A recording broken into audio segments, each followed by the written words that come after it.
feels it the most when the cost of rent and groceries go up? It's not the economic pundits and politicians who lecture us about discipline and stability. It's not the corporate executives who pretend they're making tough choices about prices while reporting record profit increases quarter after quarter and doing more and more stock buybacks. It's the people working hourly jobs to make ends meet. It's seniors on fixed income and Social Security. It's everyone who gets their income from a paycheck each month, not an investment portfolio. It's those same Americans who stand to lose the most if the Fed's actions to curb inflation go too far. No matter what goes wrong in our economy, a global pandemic, a war in Eastern Europe, weather disasters, profits somehow always manage to go up. Workers are left paying the price. As you've noted, Chair Powell, the Fed's tools are only one element in our fight against inflation. It's a complex problem. Interest rates are a single, we know, blunt tool. Raising interest rates can't rebuild our supply chains and fix demand imbalances from the pandemic. Raising interest rates won't end Russia's brutal invasion of Ukraine. Raising interest rates won't prevent avian flu from devastating 1/3 of our egg supply or weather disasters from destroying key crops. And raising interest rates certainly won't stop big corporations from exploiting all of these crises to jack up prices far beyond the increase in their costs. Last year, corporate profits hit a record high. Corporate PR chiefs assure us that these companies just have to raise prices. Their costs are going up. The workers just want to be paid too much. They have no other choice, they tell us. Yet when you look at their profits and their executive salaries and their stock buyback plans, it sure doesn't look like corporations have exhausted every available alternative. It's so brazen, even global bankers called on the Fed to identify this profiteering as one of the biggest drivers of inflation. Paul Donovan, chief economist of global wealth management at UBS, wrote, "The Fed should make clear that raising profit margins are spurring inflation. Companies have passed higher costs on to consumers, but they've also taken advantage of circumstances to expand profit margins. The broadening of inflation beyond commodity prices is more profit margin expansion than wage cost pressures." Think about that. From a chief economist at UBS, I'll say it again, these companies have taken advantage of circumstances to expand profit margins. The broadening of inflation beyond commodity prices is more profit margin expansion than wage cost pressures, unquote. Understandably, the Fed can't force corporations to change their ways or rewrite the Wall Street business model on its own, but the Fed can talk about it. High interest rates, falling wages, increasing unemployment are all hallmarks of failed policies that end up helping Wall Street, the largest corporations in the country, the wealthiest people in the country. Because let's be clear what we're talking about when people use the economic speak that can cloud this conversation. Cooling the economy means laying off workers. Lowering demand means workers get fewer raises. Of course, there are times when the Fed must act. We can't allow inflation to become entrenched. We've seen encouraging trends that isn't happening. And there are other ways we can bring prices down instead of lowering demand. Again, making people poorer, laying people off, denying worker raises. We can speed up and strengthen our supply chains. We can bring critical manufacturing back to the U.S. We can rebuild our infrastructure. It's what we're doing with the CHIPS Act, with the Inflation Reduction Act, with the bipartisan infrastructure bill. For the first time in decades, we're finally recognizing the damage that I and many of my colleagues warned the corporate offshoring would do to our economy. Look at East Palestine, Ohio, a community that Senator Vance and I have visited a number of times recently. America learned about this small town last month when a Norfolk Southern train derailed and spewed hazardous material into this community. East Palestine is more than just a disaster headline. Columbiana County was once the center of American ceramics manufacturing, at one time producing 80% of ceramics of dishware in this country. One county produced 80% of it. When I was there last week, I was talking to the sheriff at the 1820 Candle Company. He was talking about how the last one closed just a few years back. Like so many industries, these jobs moved overseas, and we know why. The same reason Norfolk Southern cuts cost at the expense of safety, eliminating one-third of its workforce in the last 10 years. Then you're surprised with these derailments? It's the same reason corporations now keep prices high even as supply chains stabilize. It's the Wall Street business model. Chair Powell knows that. I know that. My Republican colleagues and Democratic colleagues know that. It's a Wall Street business model. Quarter after quarter, corporations are expected to cut costs at any cost. They skimp on safety. They move production overseas to countries where they can pay workers less because of trade deals that they lobbied for. And Wall Street demands they post profit increases, even in the middle of a global pandemic. That's the problem with our economy. And not only will higher interest rates not solve it, if they're overdone, they'll make it worse. We can't risk undermining one of the successes of our current economy. For the first time in decades, workers are finally starting to get a little power in this economy. Unemployment's at a historic low, 3.4%. That's not just a number. That means Americans have more opportunities, more options, even in places that haven't seen a lot in recent years. It means people have the power to demand raises and retirement security and paid sick days and some control over their schedules. It means more Americans have the dignity that comes with a good job that provides for your family. We must here ensure that all Americans have the opportunity for that dignity of work. It's a critical time. The consequences of missteps could be severe. Mr. Chairman, two more things that affect your job. It's not just monetary policy that threatens American pocketbooks. Some of my colleagues have threatened the nation's full faith and credit by holding the debt ceiling hostage for partisan politics. Instead of paying our bills on time, they're essentially threatening all Americans. The Fifth Circuit's Consumer Financial Protection Bureau ruling could also cause unimaginable instability and chaos for families, for consumers, but also, as the chair knows, for a financial system. The Fifth Circuit is Wall Street's, no doubt about it, the Fifth Circuit is Wall Street's favorite courthouse. It recently ruled the CFPB's independent funding is unconstitutional. If the Supreme Court upholds the Fifth Circuit's ruling, it will not only devastate CFPB, it will threaten the independent funding of many other federal agencies, including the Federal Reserve. I look forward to today's hearing, how the Fed will balance its dual mandate and continue to promote an economy where everyone who wants a good job can find one, an economy that works for everyone. Senator Scott. Sorry. Fine. Good morning, Chairman Powell. Sitting here, looking at my prepared remarks, thinking about, there's an opening coming where Vice Chairman Brainer's moving on. I think it's really important for us to make sure that all the information that we need in order to make a good decision on the next nom that we have in a timely fashion. So I would really implore the chair to make sure that happens, that every question, every questionnaire that is asked from the person, we get. Every member of this committee has their questions answered in a timely fashion, and that the staff has their answers in a timely fashion. Listening to Chairman Brown, I thought to myself, fascinating, truly fascinating.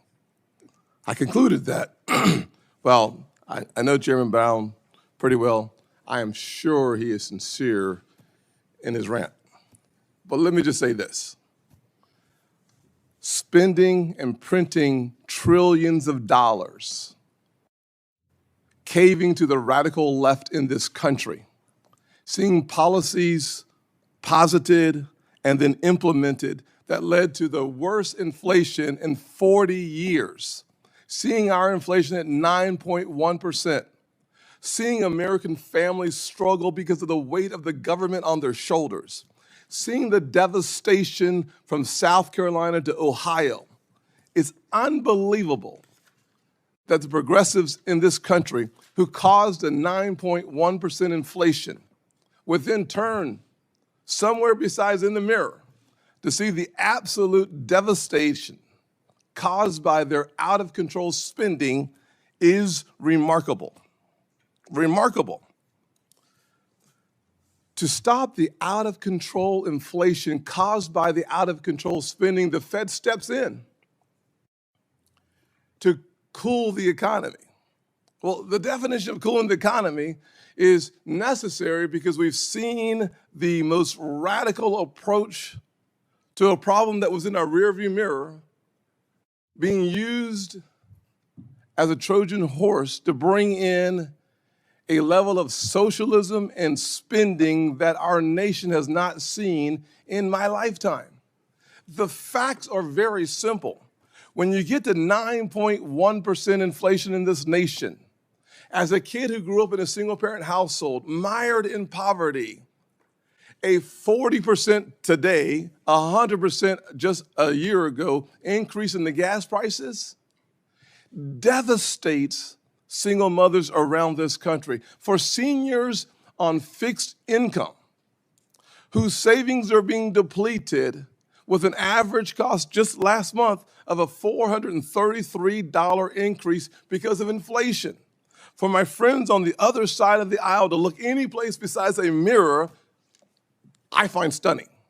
The truth is that when your food prices go up over 20%, when your electricity is up over 20%, you have to ask yourself, where in the world are they? They cannot be in this universe. It must be an alternate universe where, in fact, it's okay for us to see prices go through the roof and our economy not stumble, but fall into a ditch. Why are we in the ditch? Because progressives used the pandemic as a way to usher in a form of spending that takes the money out of the pockets of everyday Americans and puts it in the coffers of the government. There is a better way. The better way is to trust the American people. And when you do so, we don't have to have the Fed come in and raise interest rates so high to quell the challenges in our economy so that today versus 18 months ago, the price of the same house for your mortgage payment is twice as high. Why? Because of the runaway spending of our friends on the other side of the aisle. I'm sure I do not have time for my opening comments, but I will say without any question, as I look around the country and I ask myself, how devastating is it that today it costs $433 more than it did a year ago? The answer is it is a crisis. When the average family in our country just a couple of years ago didn't have $400 in their savings for an emergency, to have prices go up by this amount, it's devastating. To have a conversation about rents around the country, looking at the inflationary effect and the absolute devastation of a snarling supply chain that we haven't seen in my lifetime, run by my friends in the progressives. Unbelievable. But to get to you, Chairman Powell, one of the comments that you've made that I think is really important in one of the speeches you gave in January, and I apologize for my rant. I just wanted to make sure my rant was consistent with my friend here.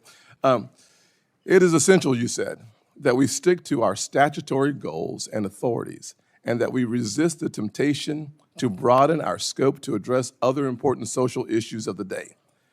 Taking on new goals, however worthy, without a clear statutory mandate would undermine the case of our independence. You further noted that, and I quote, without explicit congressional legislation, it would be inappropriate for us to use our monetary policy or supervisory tools to promote a greener economy or to achieve other climate-based goals. We are not and will not be a climate policy maker. Do you still stand by those comments? I do. Thank you.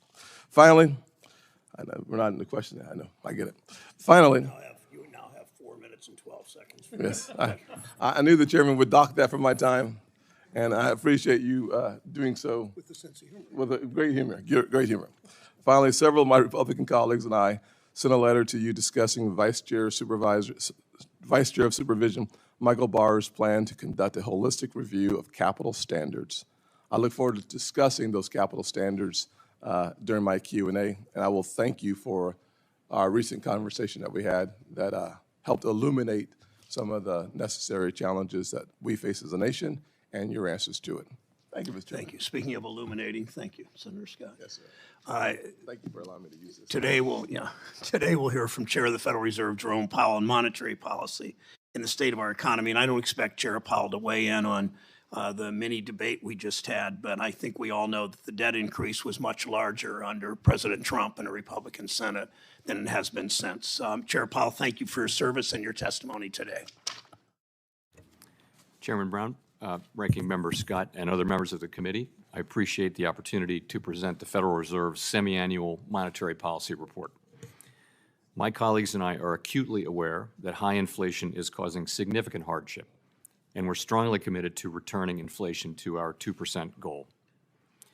Over the past year, we've taken forceful actions to tighten the stance of monetary policy. We have covered a lot of ground, and the full effects of our tightening so far are yet to be felt. Even so, we have more work to do. Our policy actions are guided by our dual mandate to promote maximum employment and stable prices.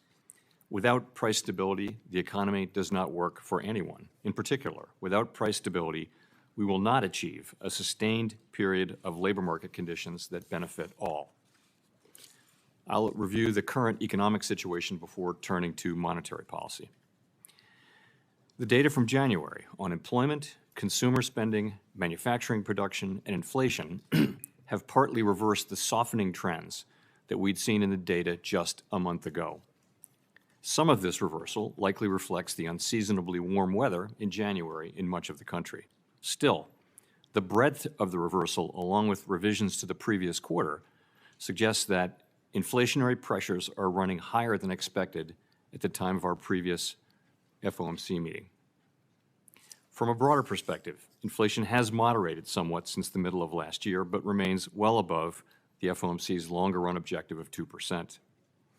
The 12-month change in total PCE inflation has slowed from its peak of 7% in June to 5.4% in January, as energy prices have declined and supply chain bottlenecks have eased.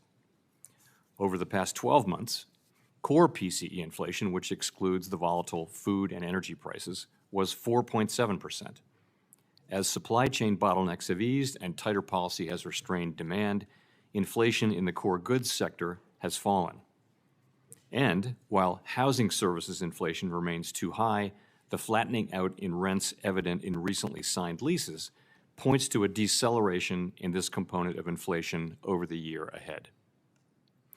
That said, there is little sign of disinflation thus far in the category of core services excluding housing, a category that accounts for more than half of core consumer expenditures. To restore price stability, we'll need to see lower inflation in this sector, and there will very likely be some softening in the labor market conditions. Although nominal wage gains have slowed somewhat in recent months, they remain above what is consistent with 2% inflation and current trends in productivity. Strong wage growth is good for workers, but only if it's not eroded by inflation. Turning to growth, the U.S. economy has slowed significantly last year, with real GDP rising at a below-trend pace of 0.9%. Although consumer spending appears to be expanding at a solid pace this quarter, other recent indicators point to subdued growth of spending and production. Activity in the housing sector continues to weaken, largely reflecting higher mortgage rates. Higher interest rates and slower output growth also appear to be weighing on business fixed investment. Despite the slowdown in growth, the labor market remains extremely tight. The unemployment rate was 3.4% in January, its lowest level since 1969. Job gains remained very strong in January, while the supply of labor has continued to lag. As of the end of December, there were 1.9 job openings for each unemployed individual, close to the all-time peak recorded last March, while unemployment insurance claims have remained near historical lows. Turning to monetary policy. With inflation well above our longer-run goal of 2%, and with the labor market remaining extremely tight, the FOMC has continued to tighten the stance of monetary policy, raising interest rates by 4.5 percentage points over the past year. We continue to anticipate that ongoing increases in the target range for the federal funds rate will be appropriate in order to attain a stance of monetary policy that is sufficiently restrictive to return inflation to 2% over time. In addition, we are continuing the process of significantly reducing the size of our balance sheet. We are seeing the effects of our policy actions on demand in the most interest-sensitive sectors of the economy. It will take time, however, for the full effects of monetary restraint to be realized, especially on inflation.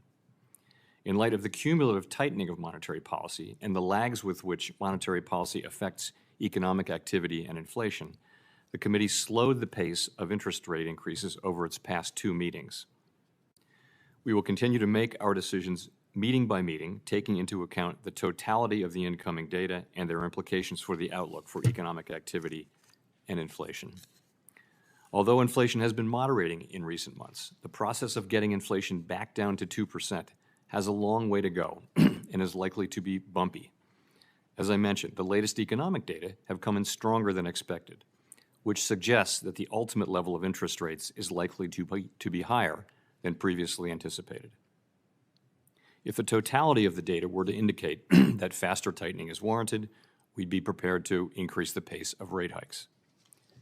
Restoring price stability will likely require that we maintain a restrictive stance of monetary policy for some time. Our overarching focus is using our tools to bring inflation back down to our 2% goal and to keep longer-term inflation expectations well anchored.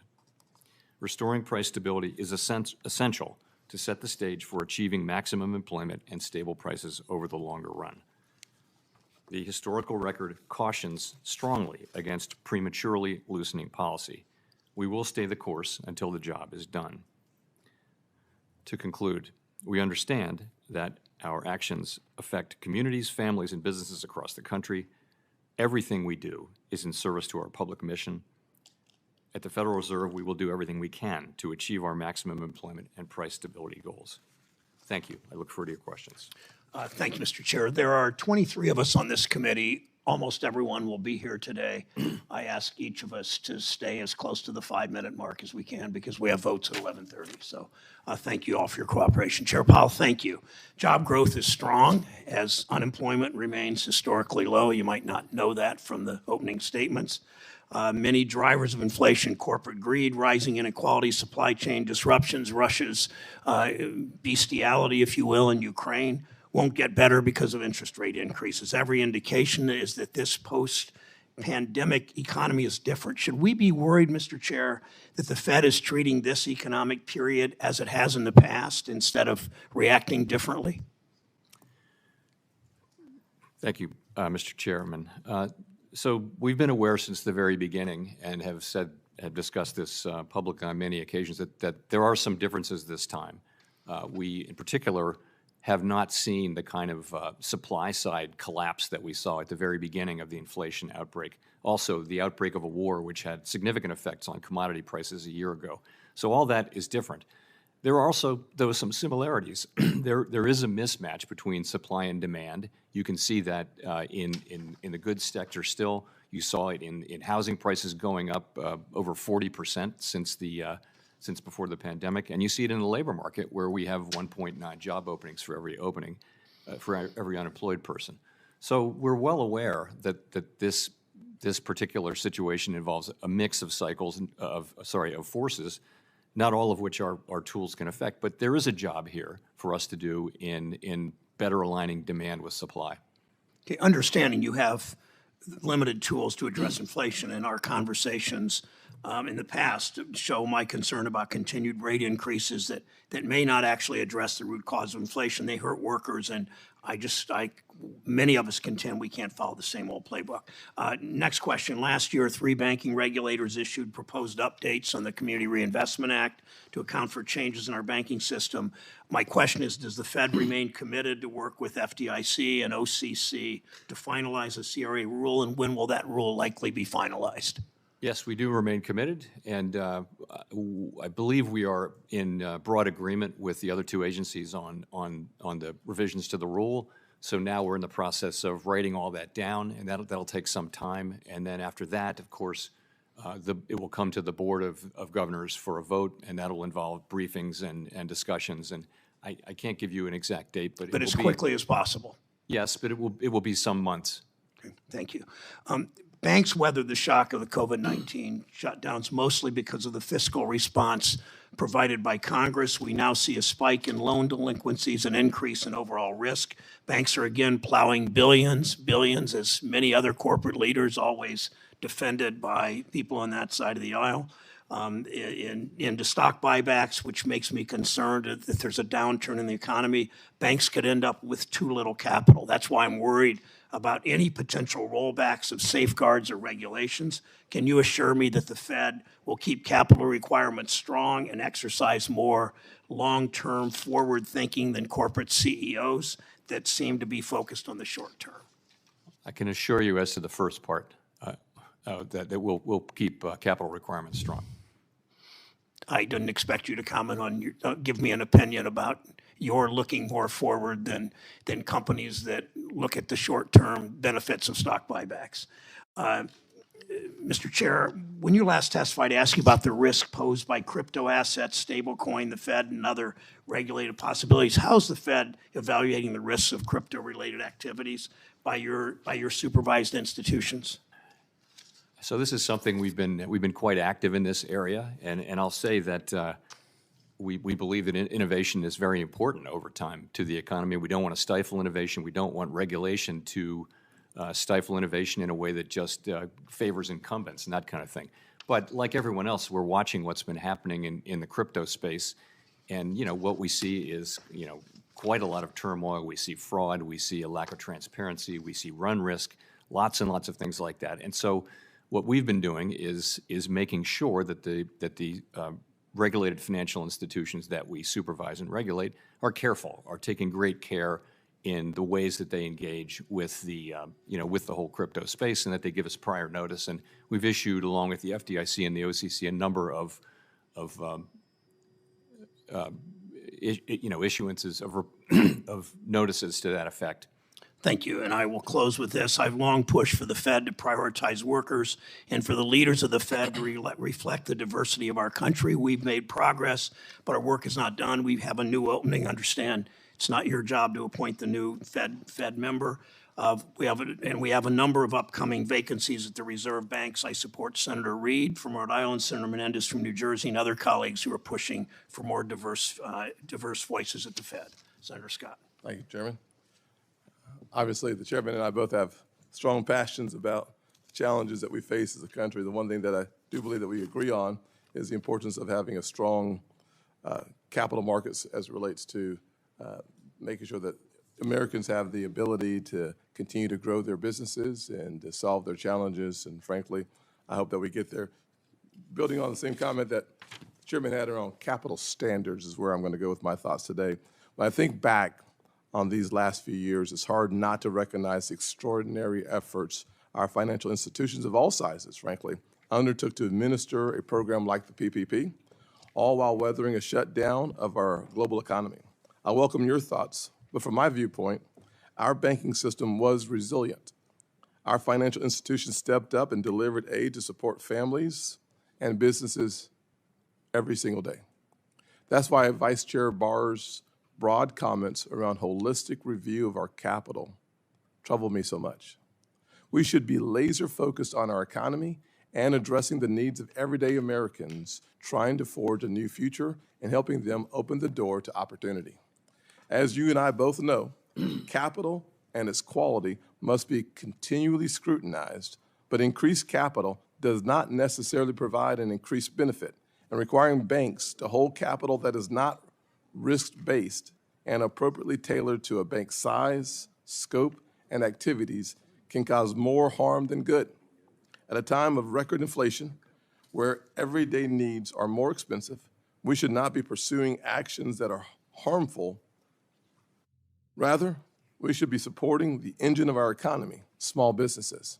While I remain greatly concerned by the Vice Chair's comments, I am hopeful that you will ensure this review is appropriate, keeping the impacts on our banking system front and center. We must promote and further the growth of our economy and thereby our people. Anything less should be unacceptable. To that end, will you commit that any ongoing capital review by the Federal Reserve will follow the law and that any follow-on regulatory proposals will be risk-based and tailored to an institution's activity, size, and complexity, and not a one-size-fits-all? Yes, I can easily commit to that. You know, we're very strongly committed to tailoring, and that'll be, I can say that anything we do will reflect tailoring, which is a long-held principle for us and also now a requirement in the law. Yes, sir. Thank you very much. 2 weeks ago, I sent a letter with Chairman McHenry to Chair Gensler regarding the SEC's climate disclosure rule, urging him to rescind his proposal and reminding him that the SEC is a market regulator, not a climate forecaster.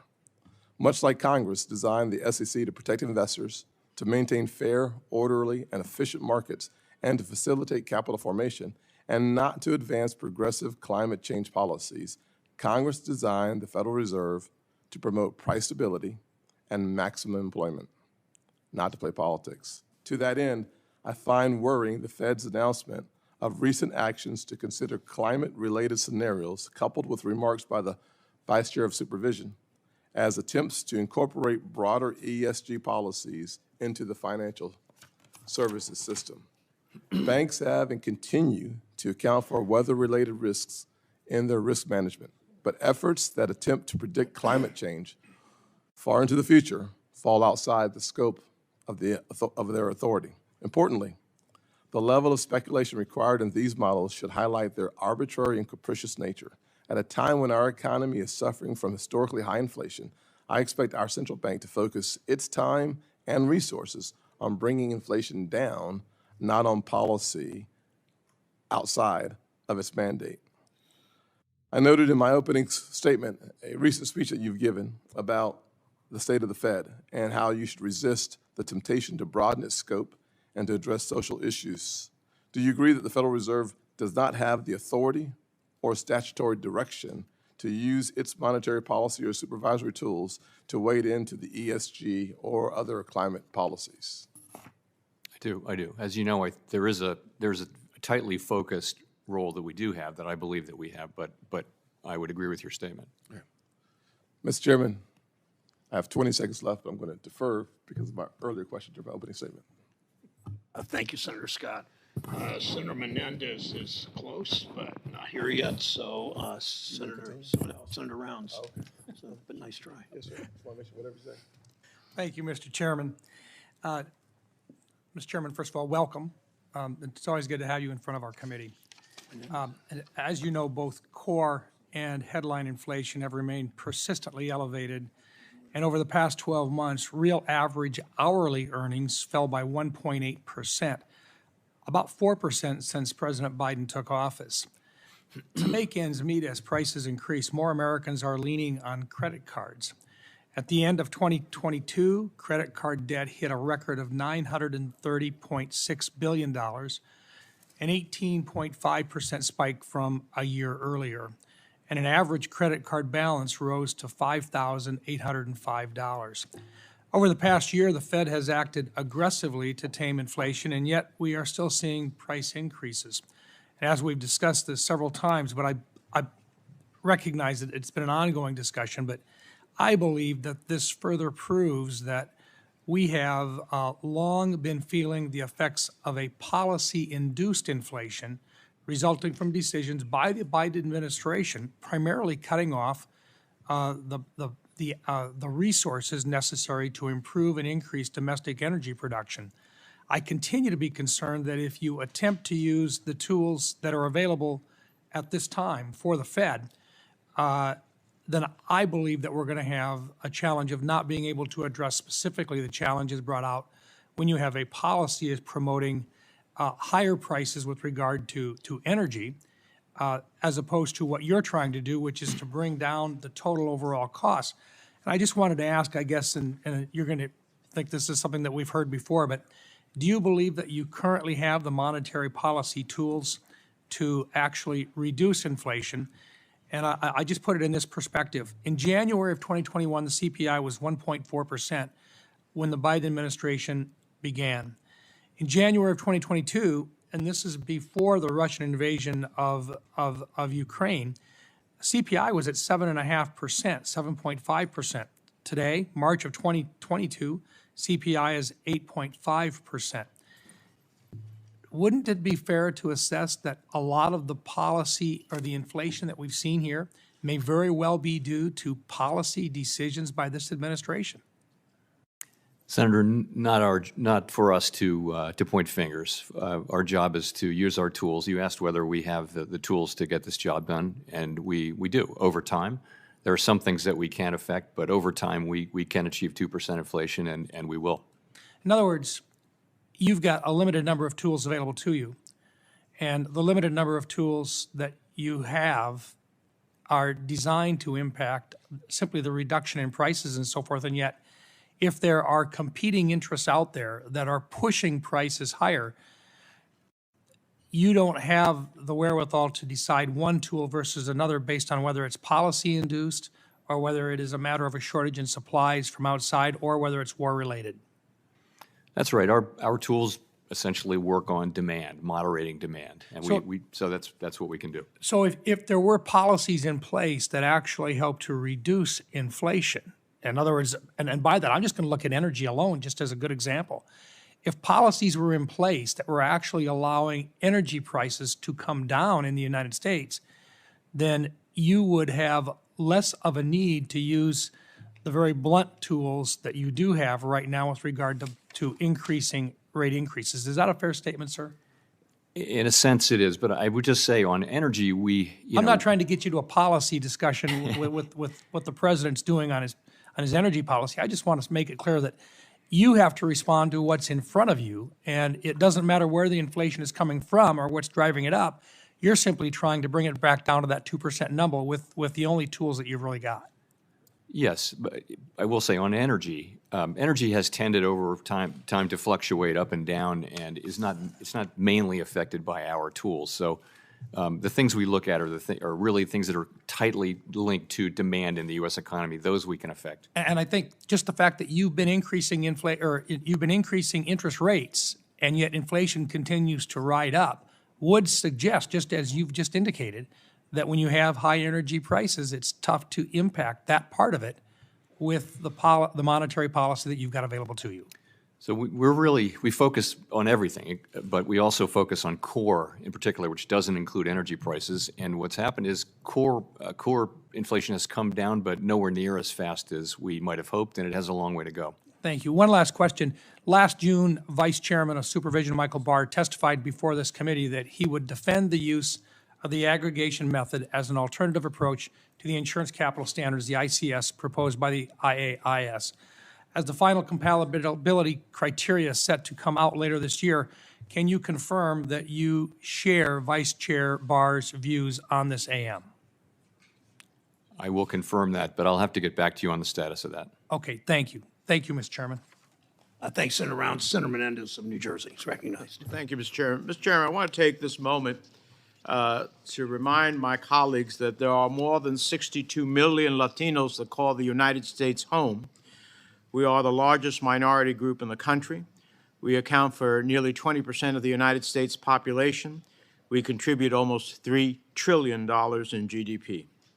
Yet Latinos have no representation in the Federal Reserve's leadership. In the 109-year history of the Federal Reserve, there has never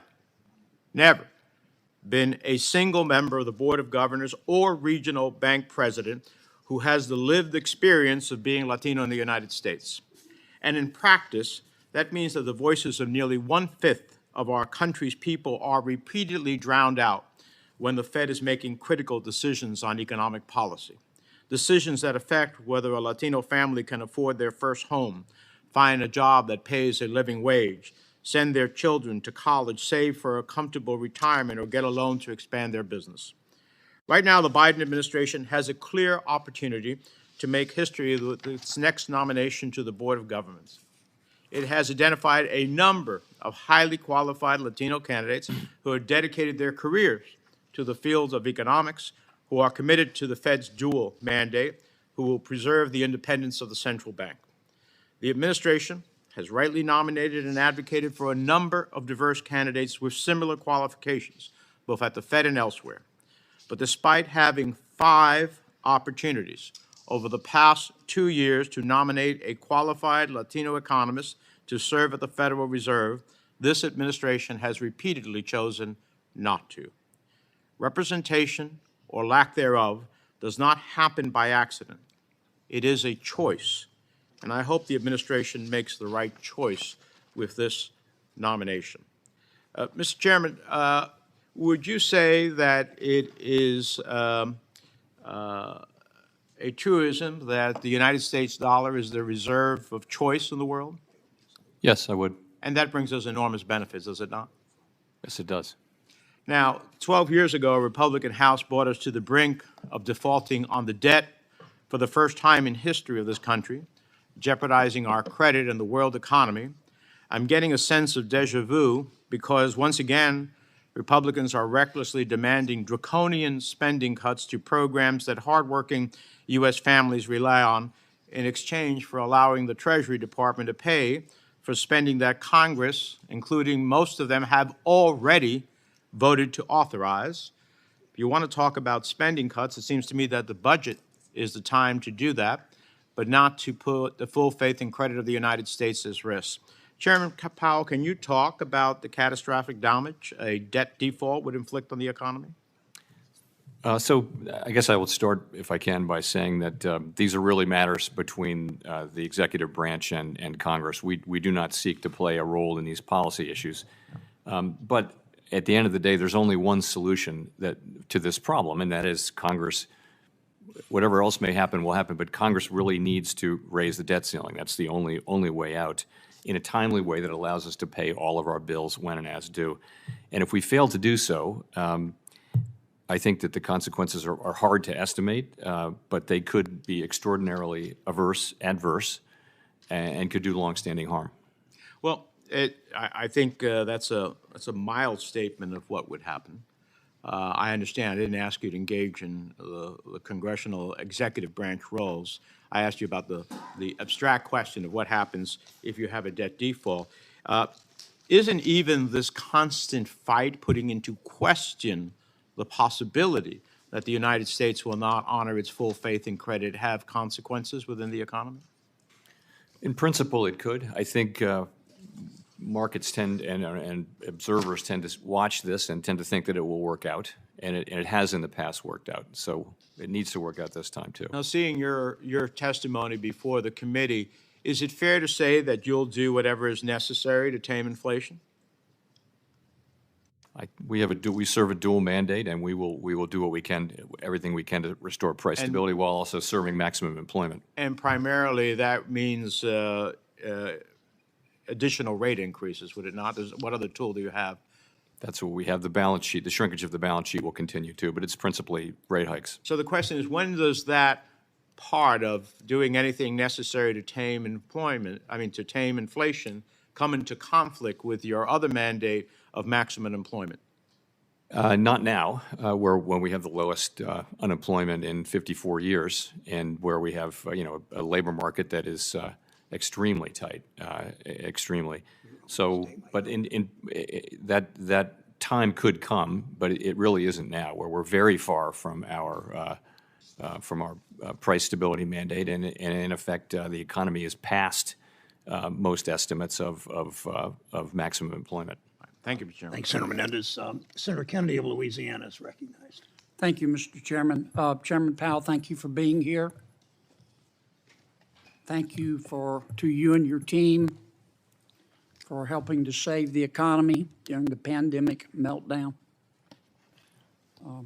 For what it's worth, I'm generally supportive of the actions of the Fed right now, and I'm not going to ask you today to blame anybody. When Congress spends money, it stimulates the economy, does it not? Well, it would depend on whether that's funded by tax increases or not. But so, if there's Spending that's not accompanied by taxes would have a net, at the margin, stimulative effect. Well, and when Congress borrows money to spend even more, that stimulates the economy even more, does it not? At the margin, yeah. Okay. If Congress reduced the rate of growth in its spending and reduced the rate of growth in its debt accumulation, it would make your job easier in reducing inflation, would it not? I don't think fiscal policy right now is a big factor driving inflation at this moment, but it's absolutely essential that we do slow the pace of growth, particularly for the areas of the budget All right, that let's are try to growing. unpack this then. I'm not trying to trick you. You're raising interest rates. You're raising interest rates to slow the economy, are you not? Yes, to cool the economy off. And one of the ways you measure your success, other than fluctuation in gross domestic product, is the unemployment rate. Is it not? Yes, one of the measures. Okay. So in effect, I'm not being critical. When you're slowing the economy, you're trying to put people out of work. That's your job, is it not? Not really. We're trying to restore price stability. No, you're trying to raise not the wages, you're trying to or raise the unemployment rate. There are I know you don't like the phrase, so let me strike it. You're trying to raise the unemployment rate, are you not? No, we're not trying to raise it. We're trying to realign supply and demand, which could happen through a bunch of channels. Like, for example, just job openings. All right, Job openings let me could. put it another way, okay? The Economist did a wonderful study. They looked at 10 disinflationary periods in America going all the way back to the 1950s. Disinflation is what you're trying to do. It's a slowing in the rate of inflation. Am I right? Yes. In other words, prices don't go down, they just don't go up as fast. Deflation is when prices actually go down. You're trying to achieve disinflation, are you not? Yes, we are. Okay. Based on history, in the 10 times that we got inflation down, disinflation since the 1950s, in order to reduce inflation by 2%, unemployment had to go up 3.6%. Now, that's history, is it not? I don't have the numbers in front of me, but yes, the standard has been that there have been recessions and downturns when the Okay. Fed has tried to reduce Now, inflation. right now, the current inflation rate's 6.4%, and the current unemployment rate's 3.4%. Now, if history is right, I'm not asking you to again, blame anybody, but if history is right, unless you get some help, in order to get inflation down from 6.4% to, let's say, 4.4%, and the unemployment rate is going to have to rise to 7% based on history. That's what the record would say. Okay, and to get inflation down to 2.2%, based on history, an immutable fact, unemployment would have to go to 10.6%. Would it not?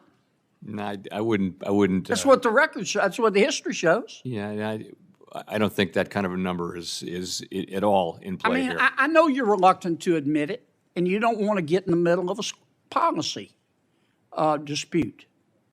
But I think it's undeniable.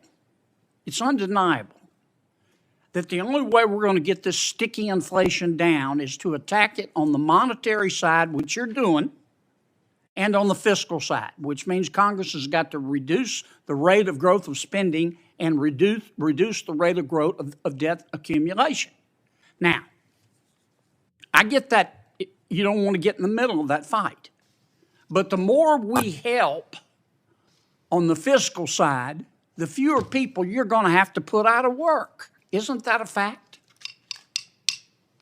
Please answer. Could work out that way. Sir? It could work out that way. Yes, sir. Thank you. Thank you, Senator Kennedy. Senator Reed of Rhode Island is recognized. Thank you very much, Mr. Chairman. Thank you, Chairman Powell, for being here today. We saw in the wake of COVID, the globalized supply chain disrupted significantly, and we're in the process, in some respects, of rebuilding a supply chain with emphasis on sourcing in the United States. To what extent did that disruptive supply chain contribute to inflation, and to what extent will the new, if you envision it, the new supply chain that is located in the United States and other friendly countries affect inflation? So the initial outbreak of inflation was all about spending on goods where people couldn't spend on services. So goods spending went way up, and the global supply chain, many goods are imported. The global supply chain just collapsed, and that was the source of the original inflation. It has now spread over the last 2 years to housing and also to the rest of the service sector. So to your question, we are seeing goods prices, goods inflation has been coming down for some time now. It's still too high, but it's coming down. Housing services there's in the pipeline. You see the new leases that are being signed, and what that tells you is that in the next 6 to 12 months, we will see that come down. But this big service sector that's everything else, which is financial services, medical services, travel and leisure, all of those things, that's really where that's the source of the inflation we have now, which had nothing to do with the supply, or not much to do with the supply chains. That's where the challenge is now. And is there anything that you can do that would target that service area without affecting the other areas? There's not really. You know, our monetary policy tools are famously powerful but blunt. A different topic, and that is, as you're probably aware, the Fifth Circuit delivered a ruling in the Community Financial Services Association versus CFPB that the CFPB's funding mechanism is unconstitutional. Just like the Board of Governors, the CFPB is a bureau of the Federal Reserve. Both the Board of Governors and the CFPB rely on the same source of funds and draw on those funds in virtually identical ways. If the Board of Governors funding structure would be found unconstitutional, what would the implications be for the country and monetary policy? Well, it would be very significant, but I have to say we have significant responsibilities, but I would be reluctant to comment on a case that's before the Supreme Court. But it is certainly something that you've had people examine for possible ramifications. Yes, and you know the central banks tend to be self-funding because of the way they work, and that's a key factor of our independence. We've gone back and forth on the impact of rate hikes on workers, and you've indicated previously that wages have not been spiraling upwards necessarily, and that inflation expectations are currently stable. But the impact on increased interest rates are usually felt more by low to moderate income people. Is there any way you can work yourself out of that dilemma? So where we are right now, of course, is very low unemployment. Wages have been moderating, and they've been doing so without a softening in the labor market, without rising unemployment, really, and that's a good thing. So we really don't know. The current situation is a combination of more typical supply and demand issues, but also just things that we haven't seen before, like the war in Ukraine, like the supply chains that you mentioned. Right.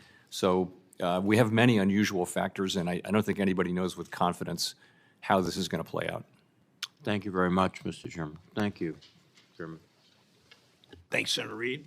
Senator Britt, Alabama is recognized. Thank you, Mr. Chairman. Chairman Powell, it's great to have you here today. Over the past 2 years, we've seen the highest inflation of my lifetime, driving up costs for American families across the board. According to the U.S. Department of Labor, the annual inflation rate in 2021 was 7%, and in 2022, it was 6.5%. According to the U.S. Department of Agriculture, the cost of food went up 10% in 2022. And the real effects of that is moms and dads across this nation that are working to put food on the table for their kids, for their babies, had a harder time doing that.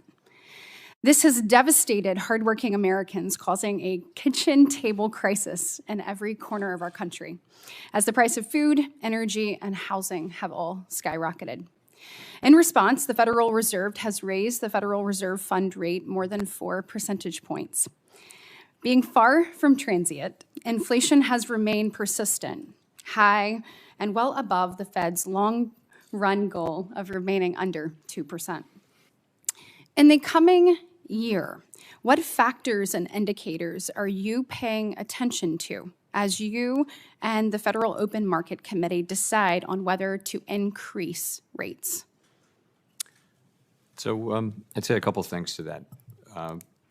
First, we're going to be looking at inflation in the three sectors that I mentioned: the goods sector, the housing sector, and then the broader service sector. And we need the inflation that's already underway in the goods sector to continue, and that's really important.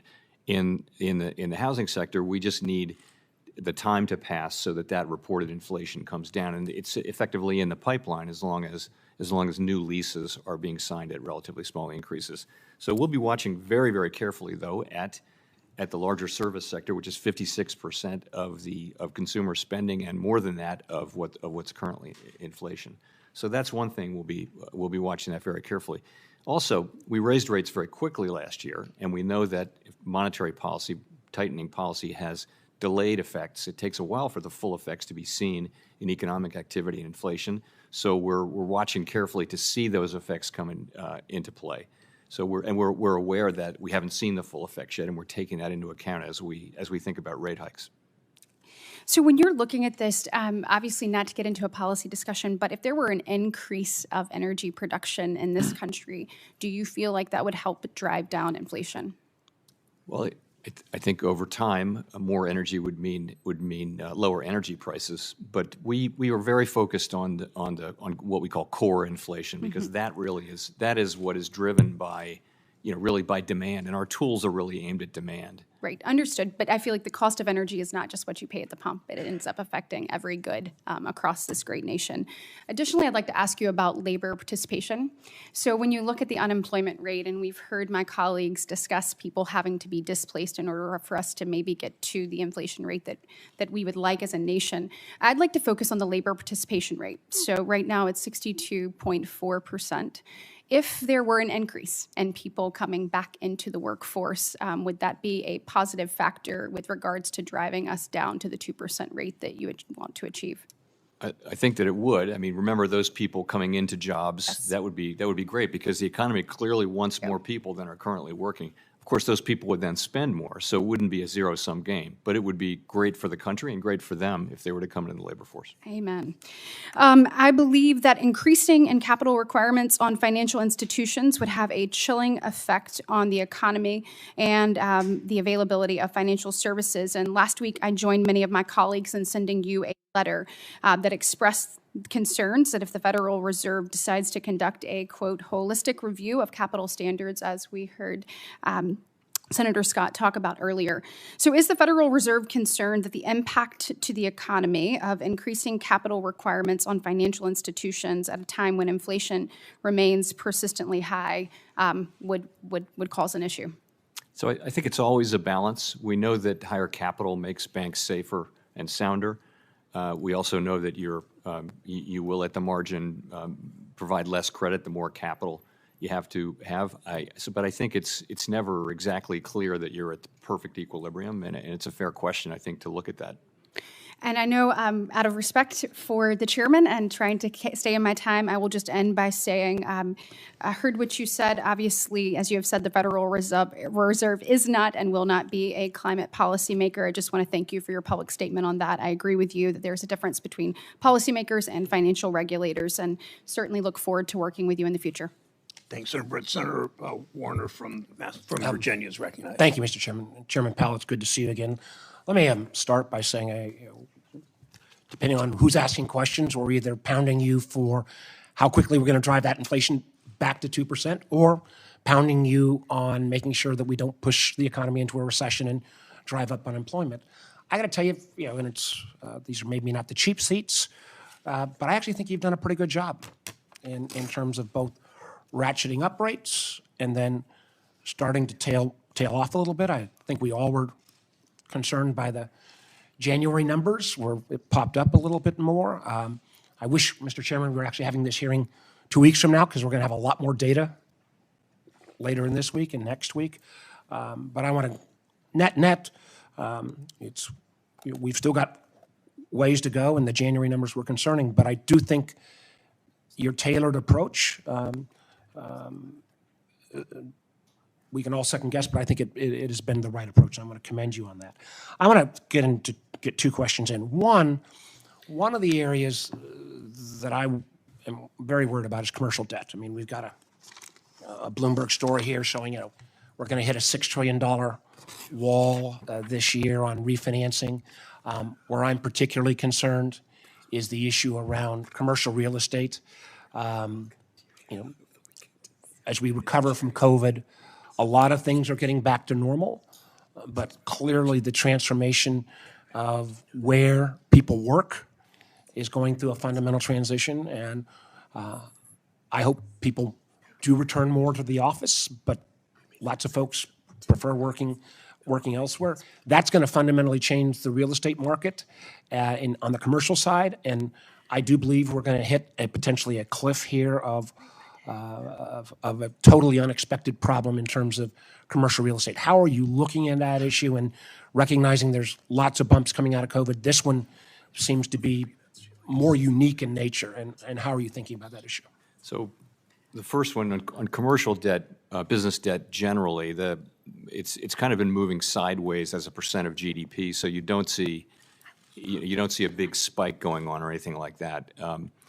However, of course, there are pockets of concern, and particularly you pointed to the refinancing spike that has to happen, and I've seen those come and go before. Generally, markets can absorb them, maybe at a much higher rate this time, but it's something that we're well aware of and watching carefully. In terms of CRE, I would agree with you. The occupancy of office space in many major cities is just remarkably low, and you wonder how that can be. Now, over time, some of that's going to be made into condominiums and things like that, since we don't seem to have quite enough housing in some places. But the question is, what's the financial stability risk?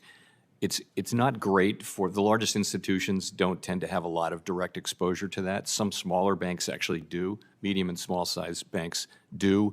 We carefully monitor it. We agree that that's an area that requires a lot of monitoring, and I'd say we're on the case. So, well, that will morph me into my last question. Something we've talked about, and a lot of my colleagues have talked about with the large institutions. In other words, I mean, I do think even some of the biggest critics of Dodd-Frank, I think, would acknowledge our banking system is a heck of a lot stronger and was able to withstand COVID in a very healthy way. But what we've also seen evolve is a vast amount of financial institutions move beyond the regulatory perimeter. The fact that we now have way over half of the mortgage origination coming from non-financing institutions, because a lot of the large entities, hedge funds, other funds that may be doing some of this commercial debt or some of the CRE debt. I'd like you to talk generally in the last 40 seconds or so of how you think about this regulatory perimeter. I'm a big believer, and I know some of my colleagues are, that that we ought to look less at charter and look at same risk, same regulation, maybe as a guiding principle. And I know Senator Warren's been working on some work. I've been working on some work around crypto around that area. But there's a vast amount of activity that's taking place outside the regulatory perimeter. How should we be thinking about that, and how do we make sure that doesn't create the kind of crisis sneak-up that happened in 2008 on the non-regulated side of the house? I think you articulated the principle very well. It's same activity, same regulation, and that covers crypto and all kinds of other activities. People are going to assume when they deal with something that looks like a money market fund that it has the same regulation as a money market fund or a bank deposit, and so stable coins need some attention in that respect. I just think that's the basic principle. And you're right. So much of intermediation has moved away from the regulated banks, really for a long period of time. And we got to keep an eye on that. Thank you, Chair Powell. We can keep looking at. I hope it's. Thank you, Senator Vance. I'm sorry, Senator Hagerty of Tennessee. Thank you, Chairman Brown, and thank you very much, Ranking Member Scott, for holding this hearing. Chairman, it's great to see you again here. I appreciate your presence, and I appreciate the opportunity to talk with you about an item that I'm particularly concerned about, and that's the holistic review that Senator Britt just brought up that Vice Chair Bauer is conducting right now. It's generating a sense that higher capital requirements are on the horizon for us. And as I think about that in the context of what we've weathered, you think about the situation in 2020, it was an acute, real-life stress test, if you will. And I think that our financial system navigated that admirably. In the past, Chair Powell, you've told this committee that our financial system has proven resilient through 2020, and that the capital levels at that point in time, and I would note that those capital levels are at multi-decade highs, are in aggregate adequate. And I just wanted to follow up on those prior statements and see if you still feel that way. So I guess I would say it to you this way. In our system, we have a vice chair for supervision who has statutory responsibilities. And when a new vice chair for supervision comes in, generally they're going to want to take a fresh look. And that's what the former one, Vice Chair Quarles did, and that's Dan Tarullo kind of had the job on an informal basis, and that's what he did. So it's only natural that someone would come in and take a fresh look, and I think that's part of the process. The role of that person is to make recommendations on regulation and supervision to the full board. The role of the board is to consider those when made, and this, to me, this just comes under that heading. Well, as the review is underway, and I appreciate that context, one aspect of it seems to us as an apparent willingness to undo the tailoring requirements that were enacted as part of S-2155. And I understand that nothing has been finalized regarding the regulations. It's a concerning prospect if that's the case. The Fed's general counsel just yesterday alluded to undoing 2155 by, quote, pushing down the Basel requirements on banks that were intentionally given relief in that bill. So I want to be perfectly clear that the banking regulators themselves can't just simply ignore or selectively enforce the laws. And again, I realize that the details of the study haven't been finalized or made public, but if the proposal put forth by Vice Chair Barr is either unduly aggressive or appears to contradict the spirit of S-2155, will you vote for it? I can't answer that in the abstract, of course, but I would say we're, as an institution, very strongly committed to tailoring, and anything we do is going to reflect, tailoring of institutions according to their risk, and I mean that's a principle that we'll stick with. I think it's quite important, again, given the legislative intent here and the concerns that we maintain that in the face of what General Counsel said just yesterday. I appreciate your perspective in terms of keeping that in place. I'd like to come with my next question, Chairman Powell, with starting the question by underscoring the importance of the independence of the Fed's monetary policy. Right now, the economic picture is about as uncertain as I can remember. We've had large companies in the private sector who are in the midst of planning layoffs and forecasting serious economic weakness in the quarters to come. Yet, on the other hand, the current economic data seems to be robust. Inflation showed some signs of softening in the past several releases. So I just hope, Chair Powell, that you could briefly tell us how you synthesize these seemingly contradictory data.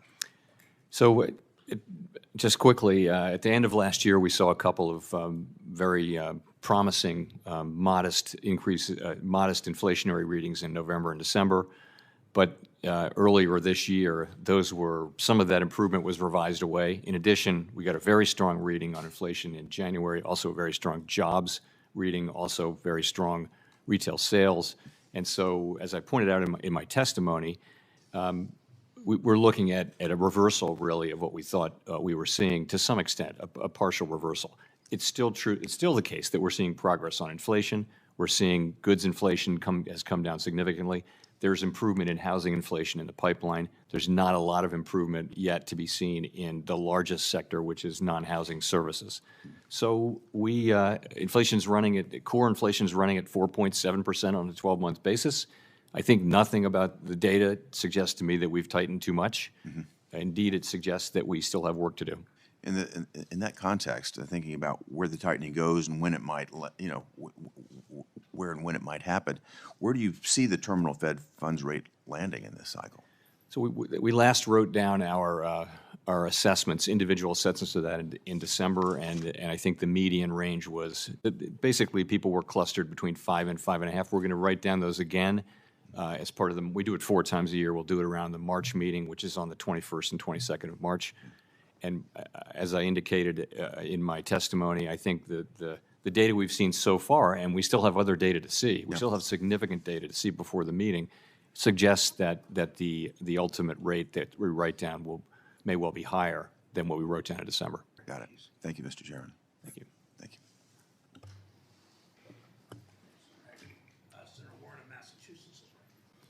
Thank you, Mr. Chairman. So the Fed has raised interest rates 8 times over the last year in what has been the most extreme rate hike cycle in 40 years. The Fed's goal is to slow inflation, and your tool, raising interest rates, is designed to slow the economy and throw people out of work. So far, you haven't tipped the economy into recession, but you haven't brought inflation entirely under control either. And maybe the reason for that is that other things are also keeping prices high, things you can't fix with high interest rates, things like price gouging and supply chain kinks and a war in Ukraine.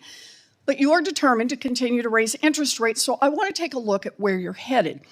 In December, the Fed released its projections on the state of the economy under your monetary policy plan. According to the Fed's own report, if you continue raising interest rates as you plan, unemployment will be 4.6% by the end of the year, more than a full point higher than it is today. Chair Powell, if you hit your projections, do you know how many people who are currently working, going about their lives, will lose their jobs? I don't have that number in front of me. I will say it's not an just a math intended problem. consequence. It's Well, not. but it is, and it's in your report, and that would be about 2 million people who would lose their jobs, people who are working right now, making their mortgages. So, Chair Powell, if you could speak directly to the 2 million hardworking people who have decent jobs today, who you're planning to get fired over the next year, what would you say to them? How would you explain your view that they need to lose their jobs? I would explain to people more broadly that inflation is extremely high and it's hurting the working people of this country badly. All of them, not just 2 million of them, but all of them are suffering under high inflation, and we are taking the only measures we have to bring inflation down. And putting 2 million people out of work is just part of the cost, and they just have to bear it? Will working people be better off if we just walk away from our jobs and inflation remains 5-6%? Let me ask you about what happens if you do this. Since the end of World War II, there have been 12 times in which the unemployment rate has increased by 1 percentage point within 1 year, exactly what you're aiming to do right now. How many of those times did the U.S. economy avoid falling into a recession? You know, it's not as black and white as very Just very looking at the infrequent. numbers, it actually is pretty black Alan and white. Blinder's written a book on this, and There have been 12 times that we've seen a 1-point increase in the unemployment rate in a year. That's exactly what your Fed report has put out as the projection and the plan based on how you're going to keep raising these interest rates. How many times did the economy fail to fall into a recession after doing that? Out of 12 times. I think the number is 0. I think the number is 0. That's exactly right. So then the question becomes, we've got 2 million people out of work. Can you stop it at 2 million people? History suggests that the Fed has a terrible track record of containing modest increases in the unemployment rate. Once the economy starts shedding jobs, it's kind of like a runaway train. It is really hard to stop. In fact, in 11 out of the 12 times that the unemployment rate increased by a full percentage point within 1 year, unemployment went on to rise another full percentage point on top of that.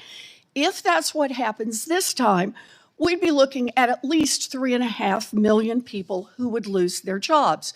So, Chair Powell, if you reach your goal and 2 million people get laid off by the end of this year, and then, just like in 11 out of 12 times that unemployment has risen by a point in a single year, it keeps on rising, And then we've got 2.5 million people out of work. We've got 3 million people who get laid off. We've got 3.5 million people who get laid off. What's your plan? Well, right now, the unemployment rate is 3.4%, which is the lowest in 54 years. And we actually don't think that we need to see a sharp or enormous increase in unemployment to get inflation under control. I'm looking at your projections. Do you call laying off 2 million people this year not a sharp increase in unemployment? I would say 4.5%. Explain that to the 2 million families who are going to be out of work. We're not targeting any of that. But I would say even 4.5% unemployment is well better than most of the time for the last 75 years. In other words, you don't have a plan to stop a runaway train if it occurs. Chair Powell, you are gambling with people's lives, and there's a pile of data showing that price gouging and supply chain kinks and the war in Ukraine are driving up prices. You cling to the idea that there's only one solution: lay off millions of workers. We need a Fed that will fight for families, and if you're not going to lead that charge, we need someone at the Fed who will. Senator Vance of Ohio. Thank you, Mr. Chairman. Chairman Powell, thanks so much for being here. I have a question that's slightly far afield, but how often do you get to talk to the Federal Reserve Chairman, so I might as well ask it. So to give some context here, my family comes from Appalachia. Particularly, my grandparents grew up in southeastern Kentucky, coal country, and then moved to southern Ohio, where I now have the honor of representing all of Ohio. And one of the things that you hear a lot when you study the regional history of Appalachia is it's often described as possessing a resource curse, right? So there's a lot of coal in central Appalachia that enables a certain amount of consumption. Obviously, consumption is good. People need food and medicine and other things. But there's also a pretty good argument that for a host of reasons, it causes malinvestment in the region, and consequently, you have lower productivity growth, lower innovation, and an economy that's much less diversified and much less dynamic. I'm wondering, when I hear about the history, when I think about and read about the history of Appalachia and the resource curse, I'm struck by some of by the idea that you could make a similar argument about the reserve currency status of the United States dollar. Americans have enjoyed one of the greatest privileges of the international economy for the last nearly 8 decades, a strong dollar that acts, of course, as the world's reserve currency. You know that better than I do. Now, this has obviously been great for American purchasing power. We enjoy cheaper imports. Americans, when they travel abroad, benefit from lower costs. But it does come at a cost to American producers. I think in some ways you can argue that the reserve currency status is a massive subsidy to American consumers, but a massive tax on American producers. Now, I know the strong dollar is sort of a sacred cow of the Washington consensus, but when I survey the American economy and I see our mass consumption of mostly useless imports on the one hand and our hollowed out industrial base on the other hand, I wonder if the reserve currency status also has some downsides and not just some upsides as well. And let me just put a final point on this, and I'd love to get your thoughts on that, Chairman Powell. We're, of course, now the main supporter of a massive land war in Europe between the Russians and the Ukrainians. I read recently, and I'm not going to comment on how perfect or precise these estimates are, but I read recently that the United States is trying to ramp up production from 14,000 artillery shells to 20,000 artillery shells. That's per month, while the Russians are firing 20,000 artillery shells in Ukraine per day. And when I look at the American economy, we have a lot of financial engineers and a lot of diversity consultants. We don't have a lot of people making things. And I worry that the reserve currency status and the lack of control we have over our currency is perhaps driving that. I'd love to get your feedback on that. What are the upsides and downsides of the reserve currency?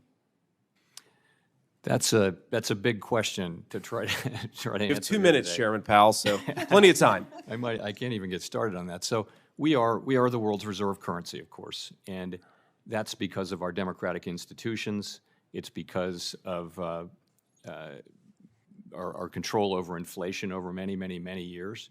The world trusts the rule of law in the United States, and those are the things. So once you're the world's reserve currency, it's used in all over the world in transactions, and it's the place where people want to be in times of stress, is in dollar-denominated assets.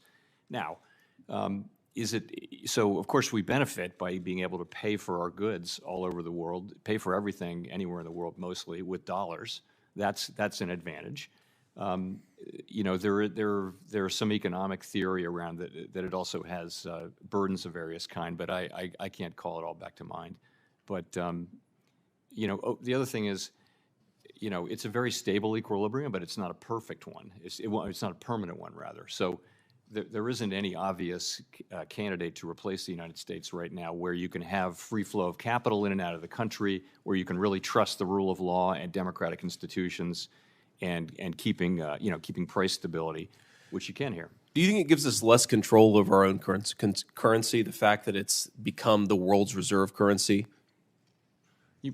Control over our currency. I'm not sure. So essentially, what we try to control is price stability, and no, it doesn't. It doesn't make it harder for us to keep inflation under control. The United States has a smaller external sector than most large economies, where it's only about 15%. So mainly, what affects inflation in the United States is domestic supply and demand. Do you think it makes it harder for us to and to fight back against currency manipulation, to control the export and import flows in a way that stabilizes our own manufacturing sector? Well, I mean, what's important there is really the level of the dollar, and you know, when the dollar is stronger, obviously our wares are more expensive abroad and that kind of thing. But we don't have an opinion on matters of the level of the dollar really matters for the Treasury Department and the elected government, not for the Fed. Thank you, Chairman Powell. Thank you. Thank you, Senator Vance. Senator Van Hollen of Maryland's recognized. Thank you, Mr. Chairman. Chairman Powell, thank you for being here and for your service. I know the Fed is experiencing lots of challenges these days. I've got a couple questions that are just, I think, basic yes or no's, and then some longer questions. Would you agree that changes in the size of corporate profits can be one of the factors that affects the inflation rate? Yes. Right. Now, recently, we saw that the Employment Cost Index, which, as you know, measures the growth of wages and benefit costs, grew at roughly 4% on an annualized basis in the fourth quarter of 2022. Is that right? That's my recollection, yes. So if corporate profits were to decline from the extremely high levels that we saw recently, would it be possible to sustain the 4% growth rate in the Employment Cost Index for an extended period of time, even as we get inflation down to the target of 2%?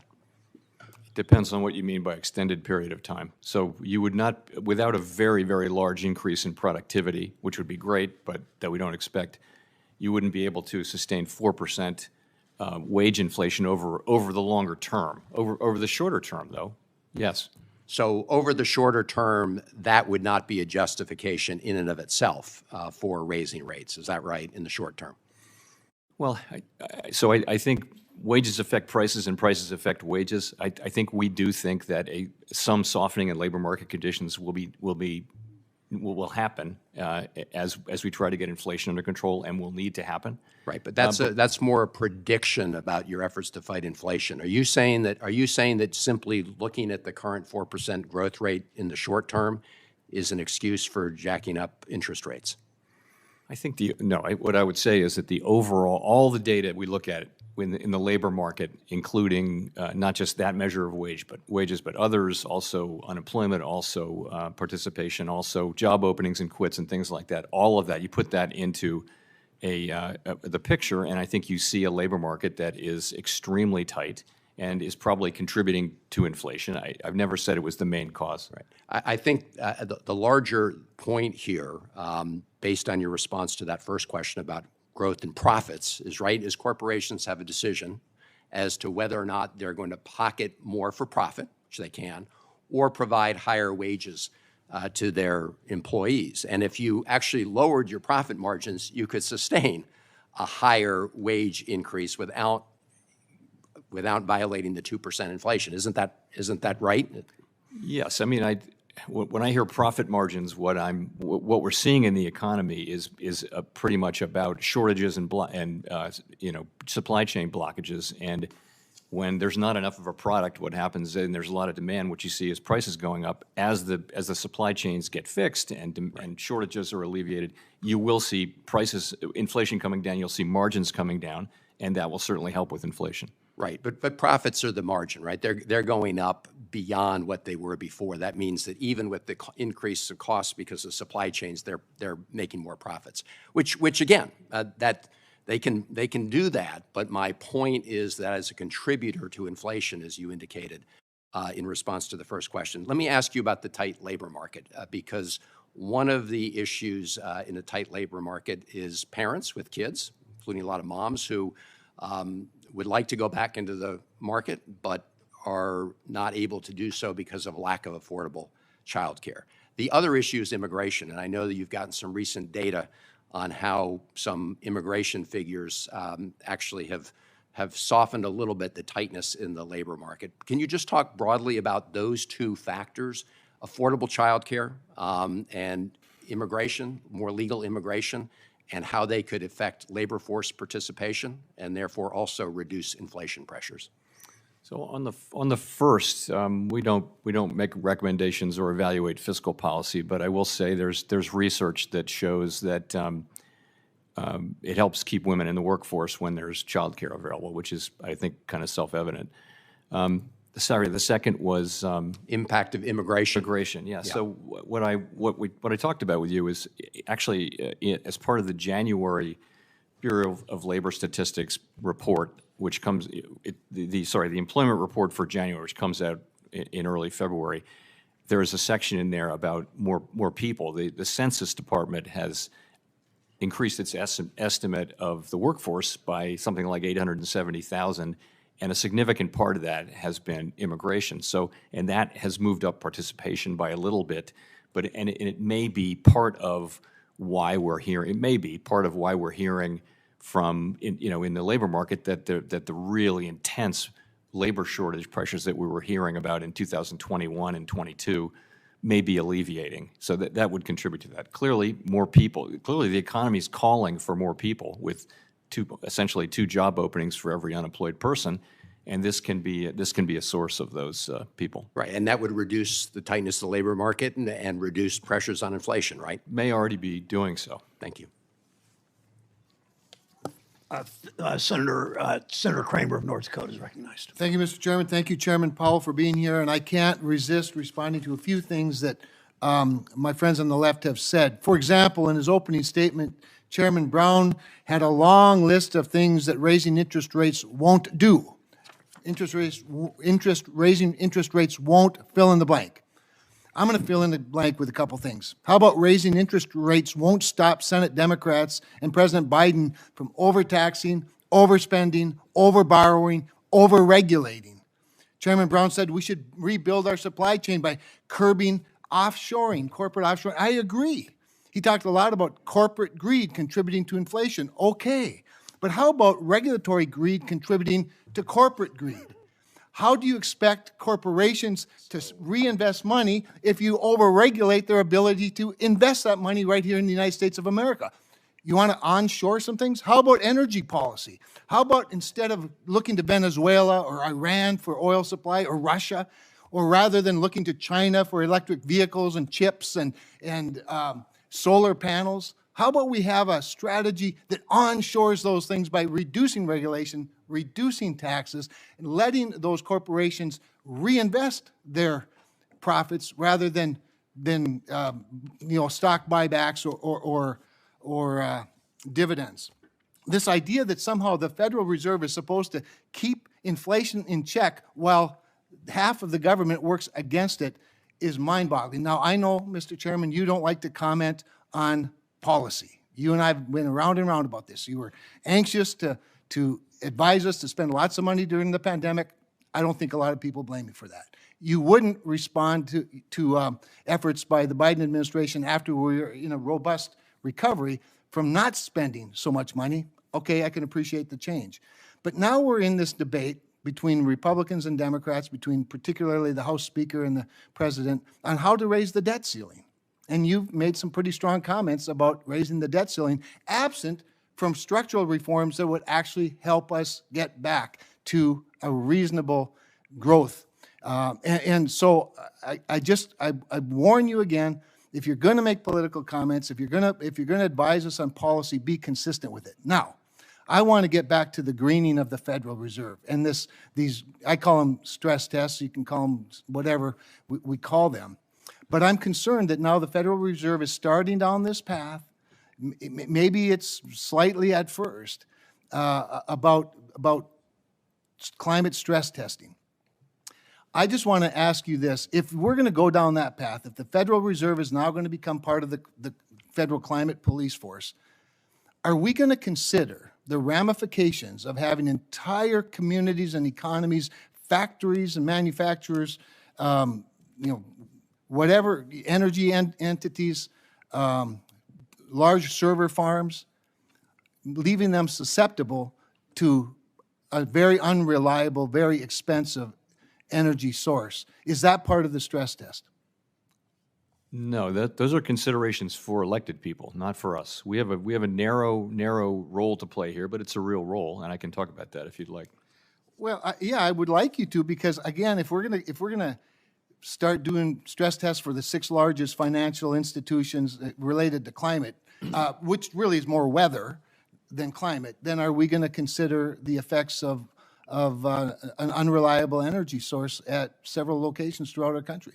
So our only focus is on the safety and soundness of these institutions, and do they understand and can they manage all of the risks that they run in their business model. That's our only goal. We're not looking to be climate policymakers.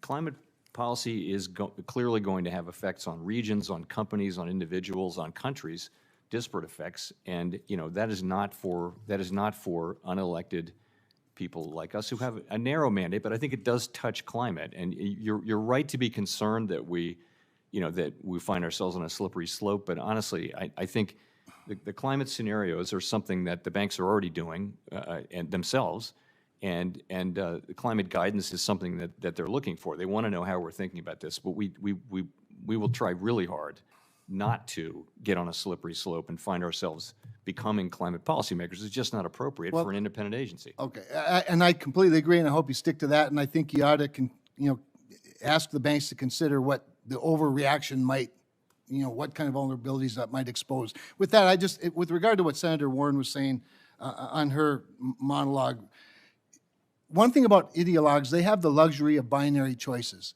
You have a really big job, and you have a single, in my mind, one and a half, maybe two missions. I think the first one handles the second one okay, but it's got to be tough when the White House is working against you and you don't have to comment. Thank you. Thank you, Mr. Chairman. Senator Tester of Montana is recognized. Chair Powell, thank you for being here today, and thank you for serving in this critical role at this critical time.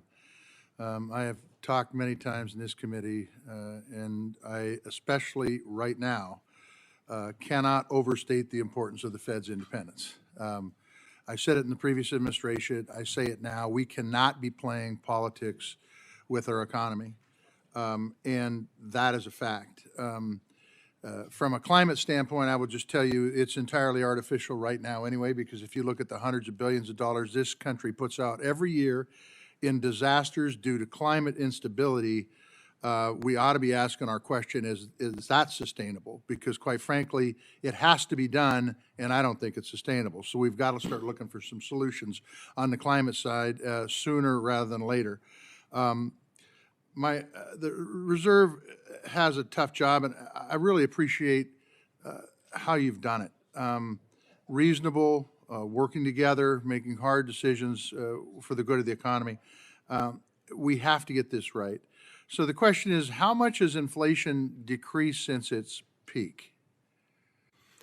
It depends on the measure, but it's meaningfully, at least a couple percentage points. Okay, and has unemployment gone down as inflation has gone down? Unemployment has gone down. Yes, it has, to now a 54-year low. Yes. So the question becomes, and I always think back to in 1998, I bought some property, and the interest on that property was 10% in 1998, and I thought I got a hell of a deal, by the way. I thought it was just great. But the truth is interest rates have been artificially low for the last, 20 years, probably? And the question becomes, as you look at the economy and as you try to make the determination whether the inflation is caused by demand or supply, where does all that fall in to you, your decision-making moving forward? Well, you mean the level of interest rates. So in theory, there's this thing called the neutral level of interest, and we know it only by its works. And neutral is the level that neither pushes the economy up nor pulls it down. And it changes over time. This is the thing about these important variables in economics. So what's happened until now was that the neutral level of interest went down and down and down to the point where, many countries had zero interest rates and very low inflation. Now we have this shock, a series of shocks associated with the pandemic, and we have rates at 4.5%, our policy rate, and we have the labor market very strong and inflation reacting somewhat, and it does raise the question of where's the neutral rate.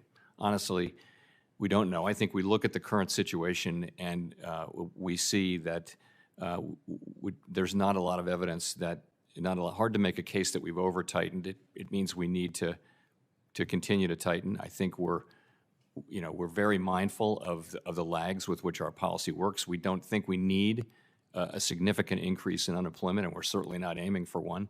But we do think there'll be some softening in labor market conditions to get to 2% inflation.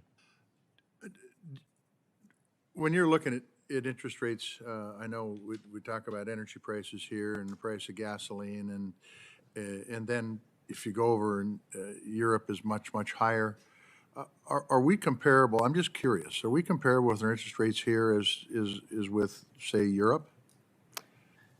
We're very close to where Canada is. We're a little bit higher than where Europe is. Europe's traditionally had much lower inflation. They now have very high inflation, and they're still increasing rates, but they're a bit lower in terms of rates. So if we do not get the inflation under control, and like I said, I think the steps you've taken have been reasonable and measured. If we don't get it under control, what are the impacts of that? Well, the social costs of failure is one way to think about it, are very, very high. So if inflation were to continue, at some point that will become the psychology. People will come and businesses will come to expect high inflation, and that will make it more self-perpetuating. That will mean an up and down economy. It'll mean it'll mean something that looks more like what we've seen in periods of high inflation. Capital allocation is difficult in a world like that. It's not a good time for the economy. What we want to do is restore price stability firmly back at 2% so that we can have the kind of strong labor market for a sustained period that we had before. Once again, thank you for your work. Thank you for your independence. Senator Daines. Thank you. Thank you, Senator Tester. I'll be handing off to Senator Cortez Masto when I'm finished up as well. So, Mr. Chairman, good to have you here today. When I am back in Montana, the number one issue I hear, certainly across the state, is the high cost of gas, the high cost of groceries, and overall how their paychecks are shrinking because of inflation. It's a crushing blow. It has real-life impacts. It's a top-of-mind issue for Montanans. It's also important to note the devastating impact it's going to have on our nation's economic future. In fact, in October of last year, I sent a letter to Congressional Budget Office Director Swagel regarding the impact that high inflation and the elevated interest rates would have on the cost of servicing the federal debt. His response painted a less than rosy picture, but then we got the CBO's updated 10-year baseline forecast in February, and it confirmed the truly dire situation that we find ourselves in. Driven by interest payments on the debt, the CBO now projects that cumulative deficits during the 10-year window, and I recognize where deficits come from. It's irresponsible spending here in Washington, but the cumulative deficits during the 10-year window will exceed $20 trillion. The cumulative deficits, not talking the debt, because it's going to grow the total federal debt to more than $51 trillion by 2033. Now, 2033 used to sound like a long ways away. We're 10 years away. 10 years goes by very, very quickly. Within 5 years, we're going to spend more on annual interest on the national debt than we spend on national defense. You think about that for a moment. And these are coming out of the CBO. These absolutely shocking, but quite frankly, predictable projections go back to a debate we vigorously had here in the banking committee. I remember when Lawrence Summers, of course, the former Secretary of Treasury under President Clinton, economic advisor to President Obama, he warned us. He said, he was practically warning my colleagues across the aisle, says you can't move forward with these purely partisan, at that time a $1.9 trillion spending extravaganza. We had $1 trillion of unspent COVID money in December of 2020. And that passed on a purely partisan vote. We said it's going to start to ignite the inflation fires.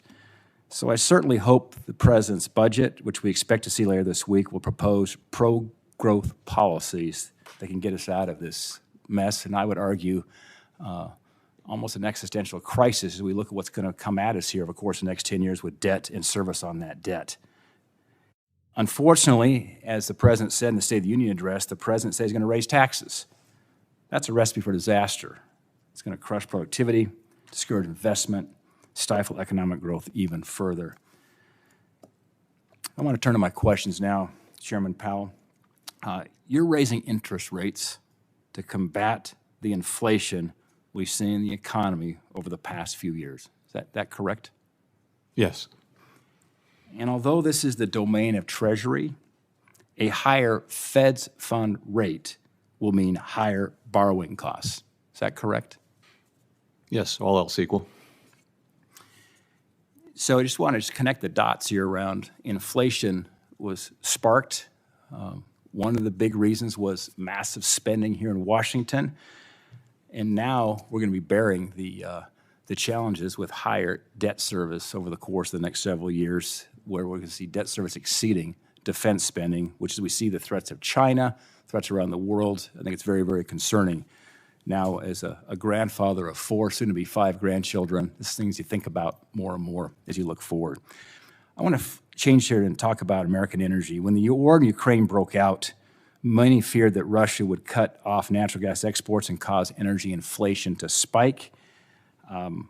Prices didn't spike as much as anticipated, due in large part to the fact that American companies stepped up to the plate. As of late last year, the European Union now receives more liquefied natural gas from the United States producers than it does from Russian producers. And that's a good thing for the world to see more U.S.-produced energy. Chairman Powell, do you believe that European and American inflation would have been manageable if not for American energy producers?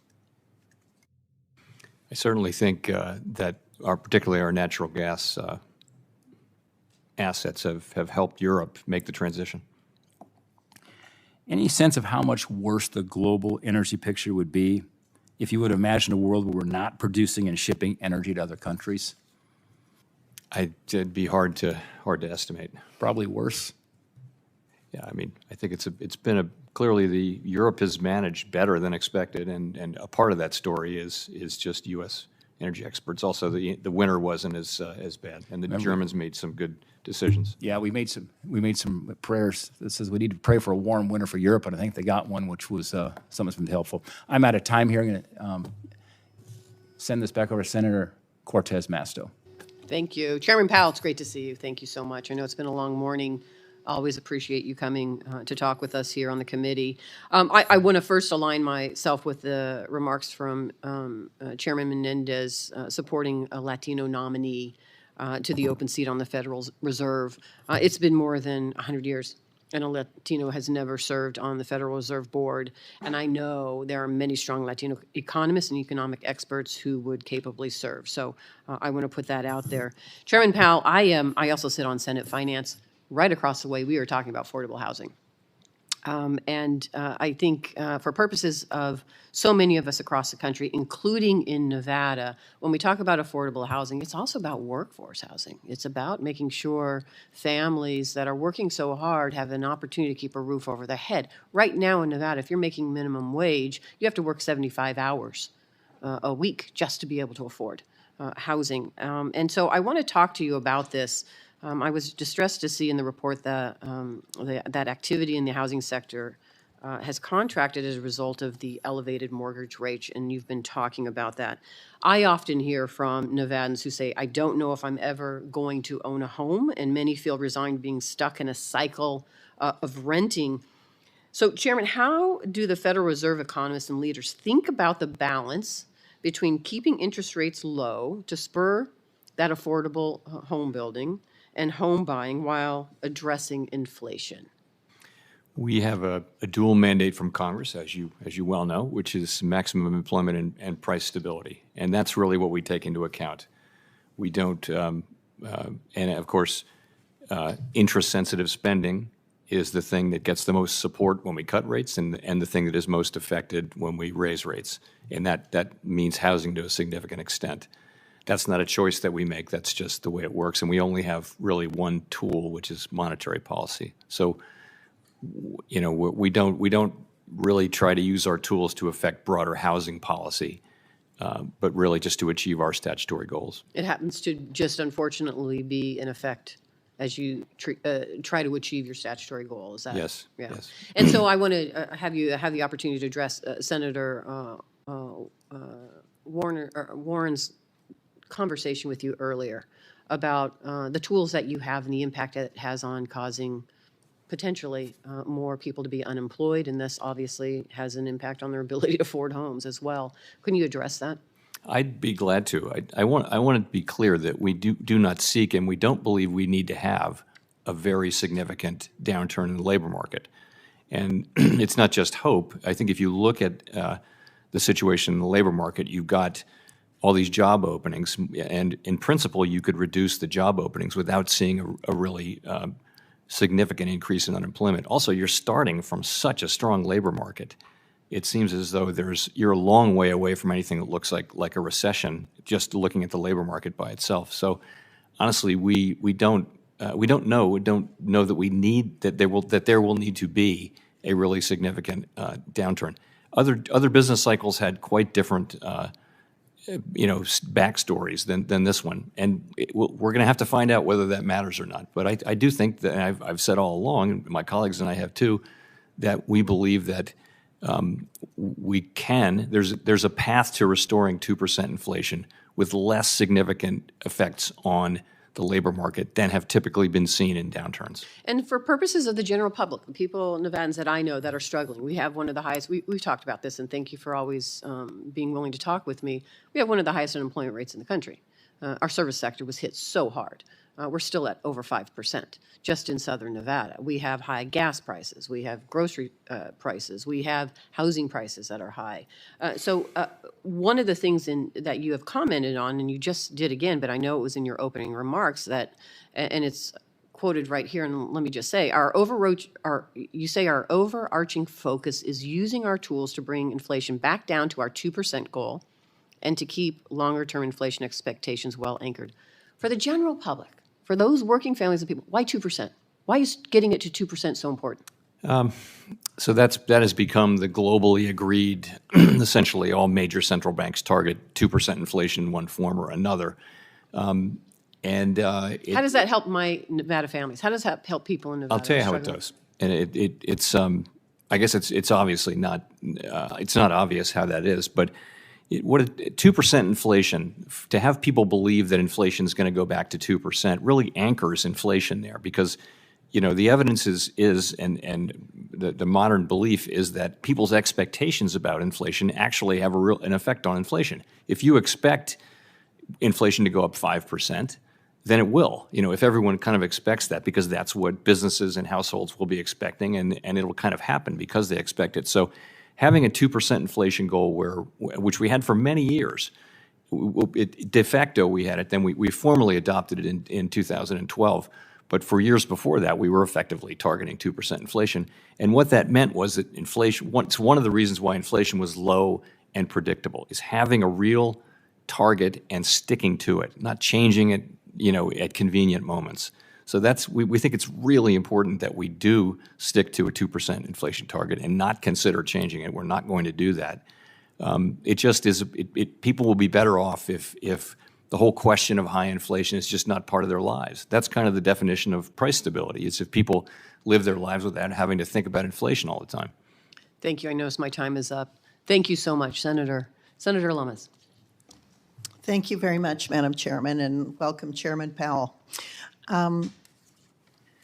When you're setting these rates and making these decisions and seeking that 2% magic number, are you considering the cost of borrowing for the United States, knowing that Congress has over borrowed and that we have overspent and that the national debt is at now at least 97% of GDP, and that we're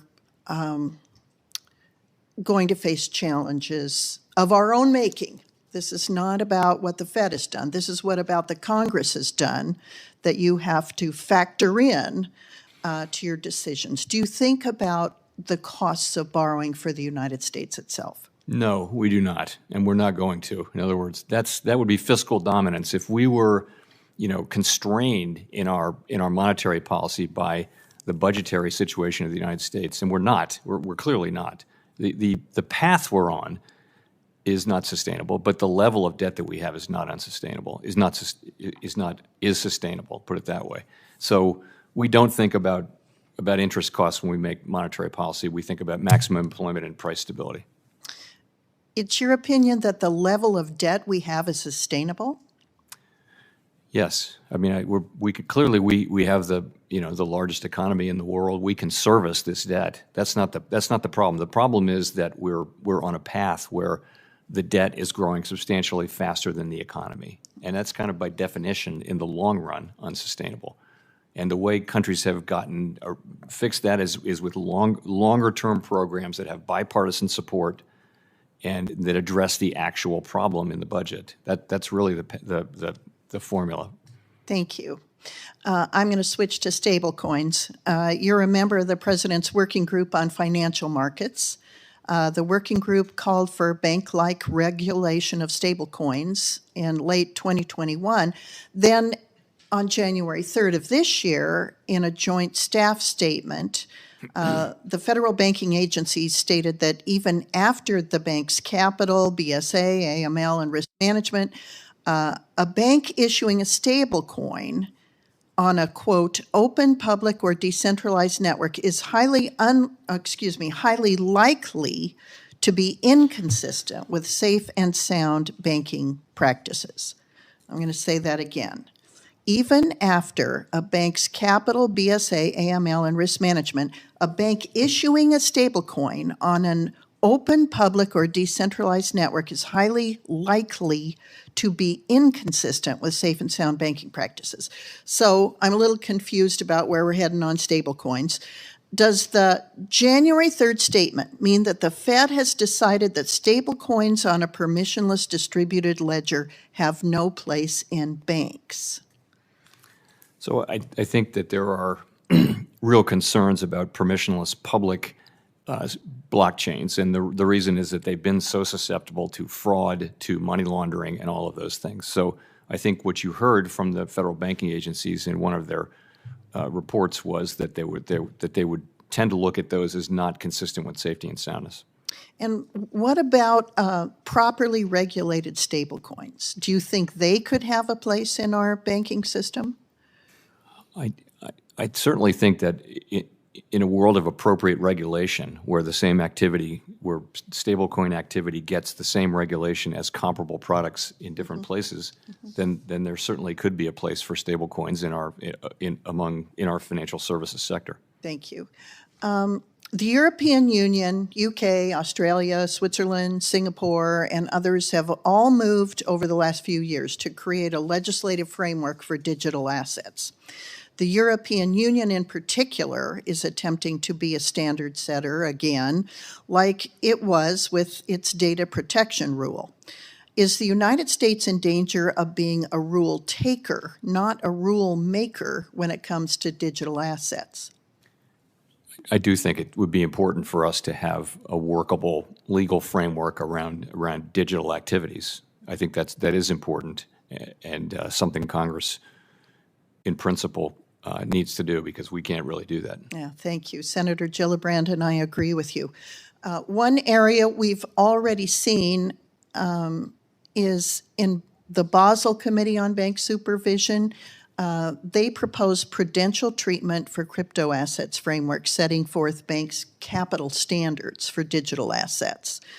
The Basel Committee's framework does not impose a capital charge for digital asset custody, whereas the SEC's Staff Accounting Bulletin 121 imposes a prohibitive capital charge through the back door and places consumers at risk in bankruptcy. Similarly, the Basel Committee framework allows banks to issue or hold digital assets on their balance sheet if the requisite capital is set aside.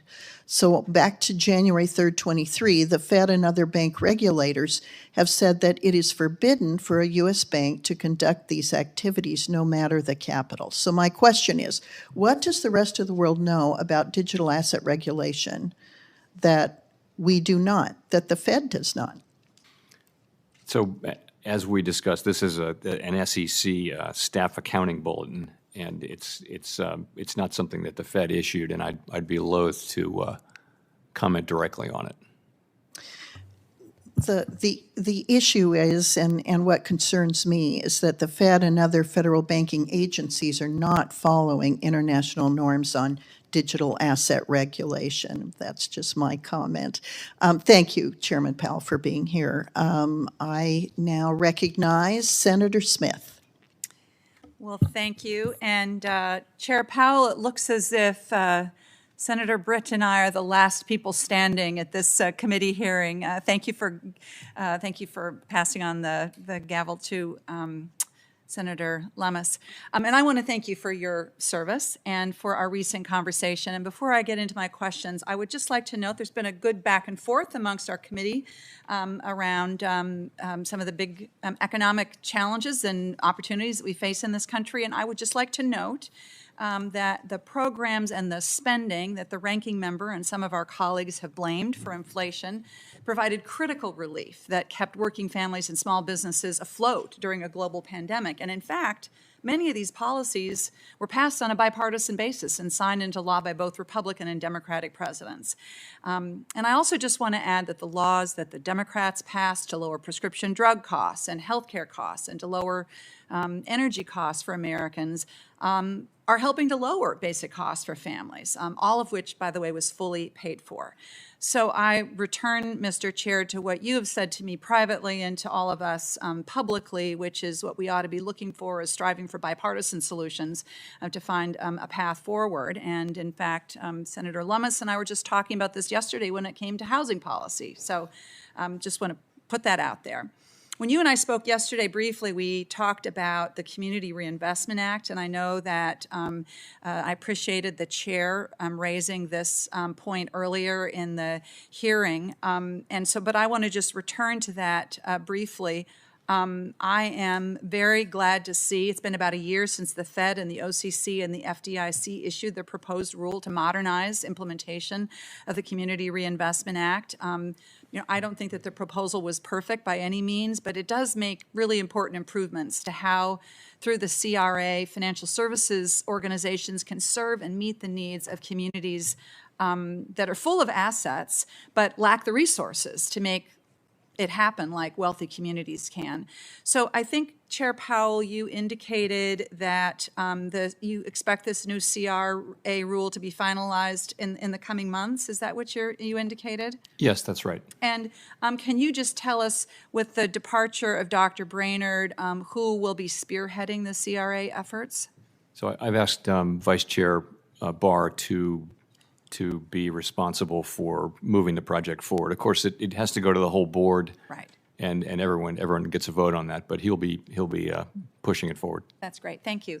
I was glad to see that disaster preparedness and climate resiliency were added to the definition of community development activities that would be eligible for the CRA credit. And this is important, of course, because low and moderate income folks and the communities that they live in often face some of the worst impacts of climate change and extreme weather events. This isn't social engineering. This is dealing with the actual costs and challenges that people experience because of climate change. So, Chair Powell, can you talk to us a little bit about how you see that change and how it fits with the CRA's overarching objectives?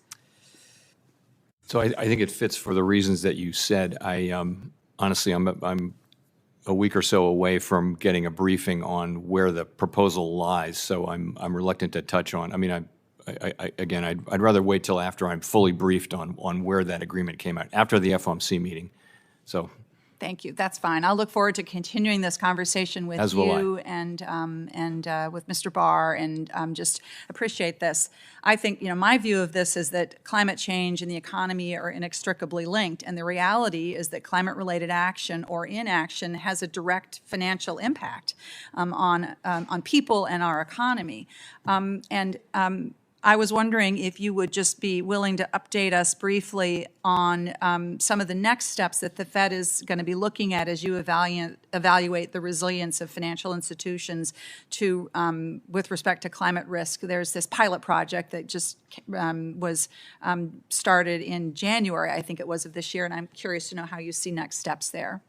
So we're doing really two things. One is we are doing a climate stress scenario, which the banks are already doing, the large banks, the 6 that we're working with, and that's really just to begin the process of understanding the risks that are associated with this over the longer term. They're already doing it, and it's something that there's a lot of learning going on around the world, actually. The other thing we're doing is providing guidance. The banks want clear guidance. They actually want one set of rules globally. The big banks that do business around the world, they're hoping that they aren't in a world where there's just different regulatory regimes everywhere they go. So we're kind of working on that as well. Great. Thank you very much, Mr. Chair. Thank you. Thank you, Senator Smith. Senator Tillis of North Carolina is recognized. Thank you, Mr. Chairman. Chair Powell, thank you for being here. In your opening statement, I was here for that. I think you touched on some of the interest rate sensitive components of GDP and non-interest rate sensitive components of GDP. I think you said that we do have a concern in the latter group, inflation expectations, labor market tightening, et cetera.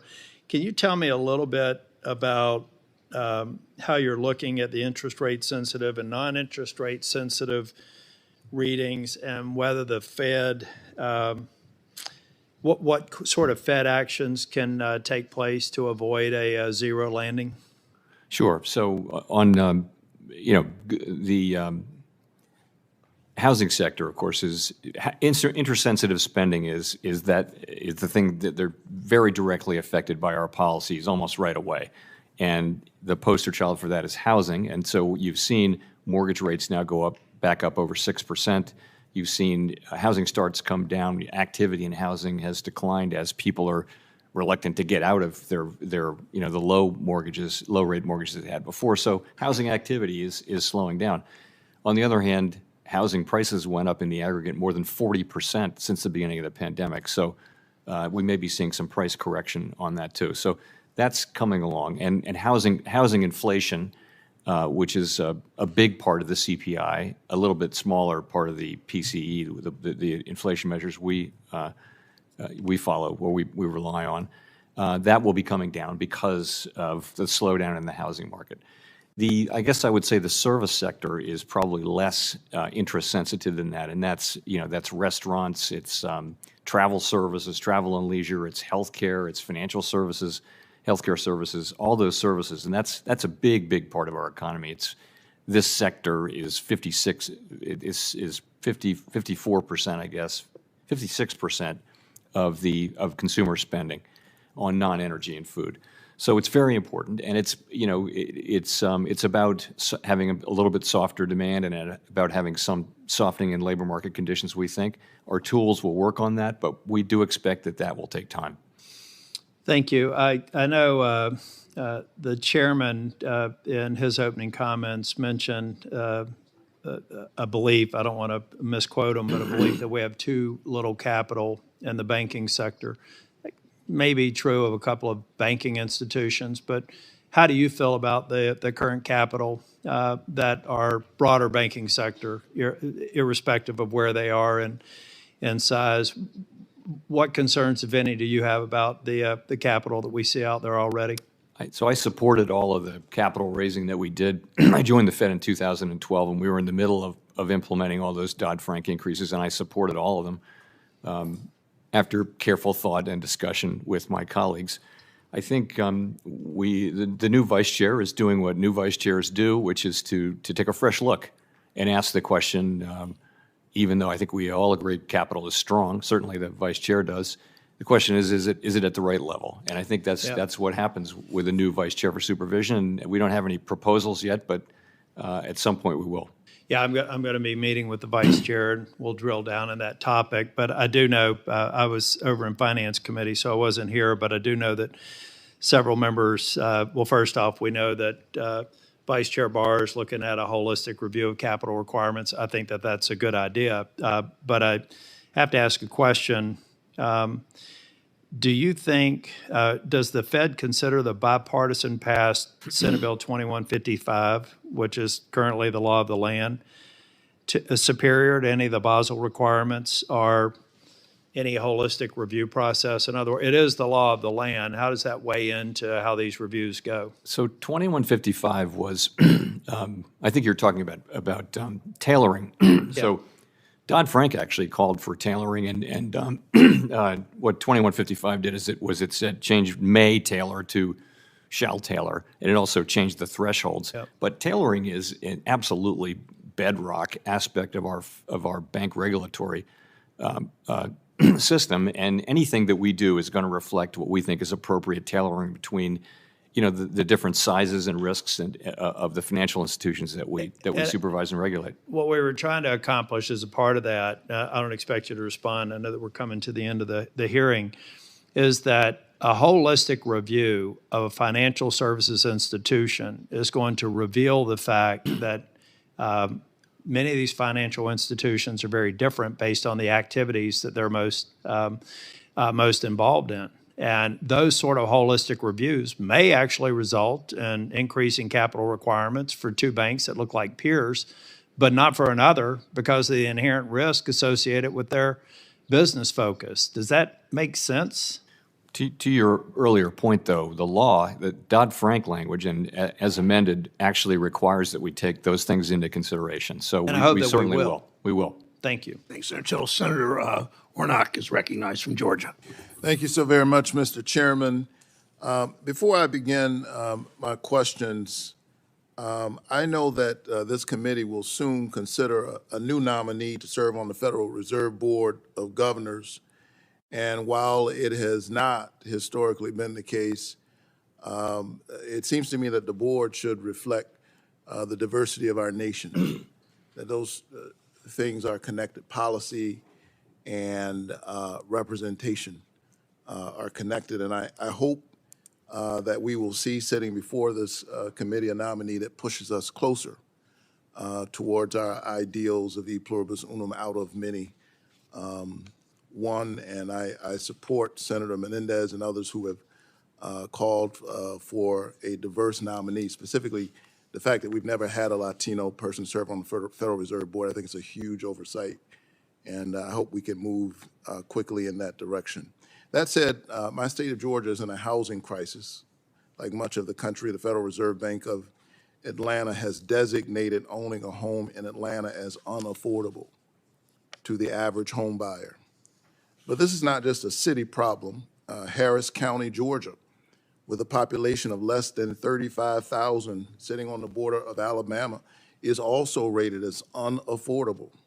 In the midst of this housing crisis, the Federal Reserve continues to raise interest rates. This makes mortgages a lot more expensive for families, especially young families looking to buy a house. According to the National Association of Realtors, the share of first-time home buyers is at an all-time low, while the average age of a purchaser is at an all-time high. Chair Powell, you have said that there has been, quote, an imbalance in the housing market. But if you're a Georgia family parents in the mid-30s, young children, and all you want is to be able to afford your first home and place and build equity to one day pass that equity on to your kids. How are the Fed's actions helping that family afford a home? Our mandate is to provide maximum employment, use our tools to foster maximum employment and price stability. And we're using those tools really now to restore price stability at a time of the highest inflation in 40 years.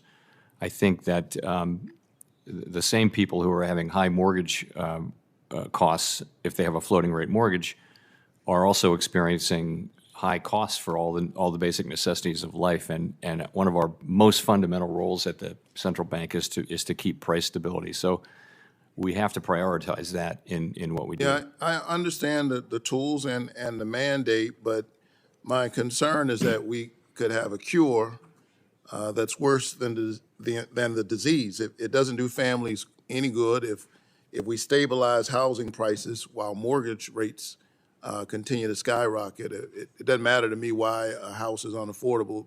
Maybe the house is unaffordable. Maybe the mortgage is unaffordable. Unaffordable is unaffordable. How does the Federal Reserve consider the total price of home ownership, including costs of mortgages, in executing that mandate to keep prices stable? Housing inflation is a very important component of various inflation indexes, and the way that's calculated is the economists look at rents, and then for people who own a home, they impute a rent depending on the value of the home. So it actually does factor in, and I would say the measures of new leases that are being signed and new housing prices show significant declines in inflation, not in price, but in inflation. And that will play through so that overall inflation over the course of the next 6 months or a year will decline. If we're seeing mortgage rates go up, yes or no, does this discourage folks who may have a low interest mortgage rate from putting their home on the market and then possibly paying double the cost on a mortgage for their new house? It certainly could. People who are in a low mortgage, a fixed rate, low rate mortgage, I would assume many of them are not moving. Yeah, does raising the federal interest rate change the cost of borrowing for a company hoping to develop new housing? Yes. Does it make it more expensive for suppliers to finance expanding production to meet supply needs? It does. Does it give businesses less wiggle room to offer higher wages and attract qualified workers? Indeed. Yeah. So all of these actions have to be taken into account. Federal Reserve does not control housing supply, but its actions do have a massive effect on housing supply. And some of these supply effects, it seems to me, will be felt for many years, well beyond when interest rate hikes have slowed or rates have even gone down. And I know you've got a difficult job and a tough situation, but I just hope that the Fed will think more about its actions and how they affect housing supply, even as it attempts to control housing demand. Thank you. Thanks, Senator Warnock. The last question, I believe, questioner is Senator Sinema is remote from Arizona. Thank you, Mr. Chairman. And Chairman Powell, thank you for being here today. In raising interest rates last month by 25 basis points, the FOMC cited Russia's war against Ukraine as a key contributor to elevated global uncertainty. The war has serious implications for global energy and agricultural markets. And as you know, energy inflation in particular can appear in the form of higher prices of other goods and services. This feels like a substantial driver of inflation overall. And in my mind, you can't understand the global economy fully without assessing the range of possible outcomes in Ukraine. As we've also seen, the war created new supply chain problems overnight and has caused abrupt price swings in select committees. How is the FOMC assessing the economic impact of the war and the range of potential outcomes in order to inform how it sets monetary policy? So the principal, I guess there are two things to say. One is that the principal way that the war has affected our economy is really through commodity prices, grain and particularly energy prices. That's the main thing. I think really, and those have both flattened out. Energy prices globally have settled down and they're at a higher level, and and food prices as well to some extent. So the second thing I would say is that it represents a significant risk. So the war in Ukraine, the outcome is uncertain, developments there are uncertain, and you have to think of it as a source of potential risk to the global economy and to our economy. We don't, and we look at alternative scenarios and things like that. We don't really do it from a geopolitical standpoint, but we do, of course, model scenarios where commodity prices are higher and things that would look like what could happen from Ukraine. Thank you. At home, Arizona families are struggling to navigate this economy. Higher prices are making it more difficult to afford groceries, gas, rent, and airfare. But on the other hand, rising interest rates are crowding out investment and making it more difficult for first-time homebuyers to buy a home. Inflation has also slowed housing development to a halt in Arizona. And as you know, Chairman, housing is a major economic contributor in my state. It's also clear that more spending comes with trade-offs. And it's why tackling inflation has historically been so difficult. And yet it's more important than ever that we get it under control. There's been much debate about a soft landing, where we get inflation under control without triggering recession, versus a hard landing, where inflation comes down but triggers a painful recession. Some economists are currently saying they see no landing right now, that growth is actually accelerating, and that more aggressive actions will be needed to get inflation under control. If true, that would be problematic. What do you think about that assessment?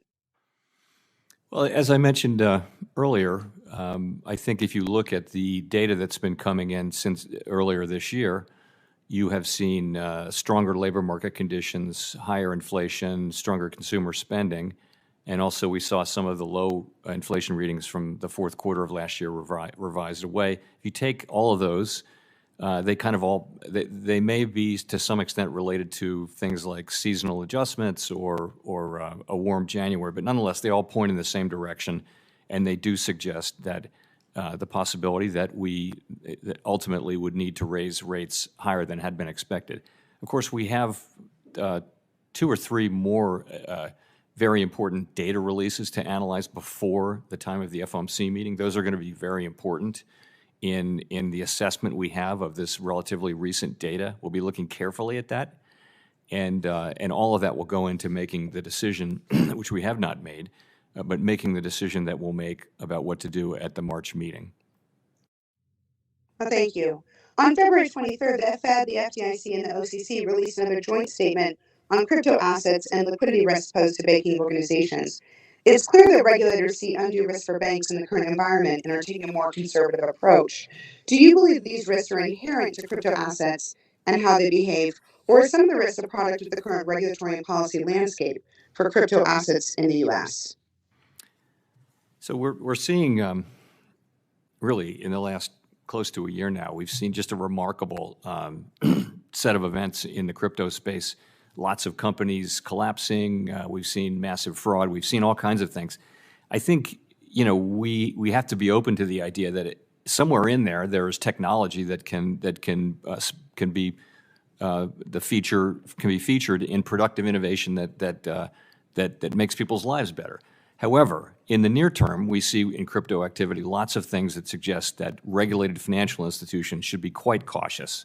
And that's in doing things in the crypto space, and that's what we've issued 3 or 4 releases to the banks, along with the OCC and the FDIC. The Fed has, and they essentially say you really need to be careful here. You need to be careful. It's early days with crypto. There isn't the appropriate regulation. We're learning lots about the risks, and they are many of the same risks that run in other parts of the financial system, but without appropriate regulation. Thank you, Senator Powell. Thank you. Thank you, Senator Sinema. We conclude the hearing. The Fed must make sure that workers and families are at the center of every decision it makes to strengthen our economy. We've heard a lot today about the role that Wall Street plays in our economy too. As you've said, Mr. Chair, we know that higher capital requirements make banks safer and stronger. It allows them to make investments in their workers and their communities and our economy. That's what they should be doing instead of spending billions on buybacks. I look forward, Chair Powell, to working with you to strengthen our economy. For senators who wish to submit questions for the hearing record, these questions are due 1 week from today, Tuesday, March 14th. To Chair Powell, please submit your responses to questions for the record 45 days from the day you receive them. I thank my colleagues for the very, very good attendance today. Only one member on each side was not here, one for health reasons, the other just because he's doing 12 different things. So I appreciate all that, and thanks for your testimony, your public service, Mr. Chairman. Thank you, Mr. Chairman. Mr. Chairman.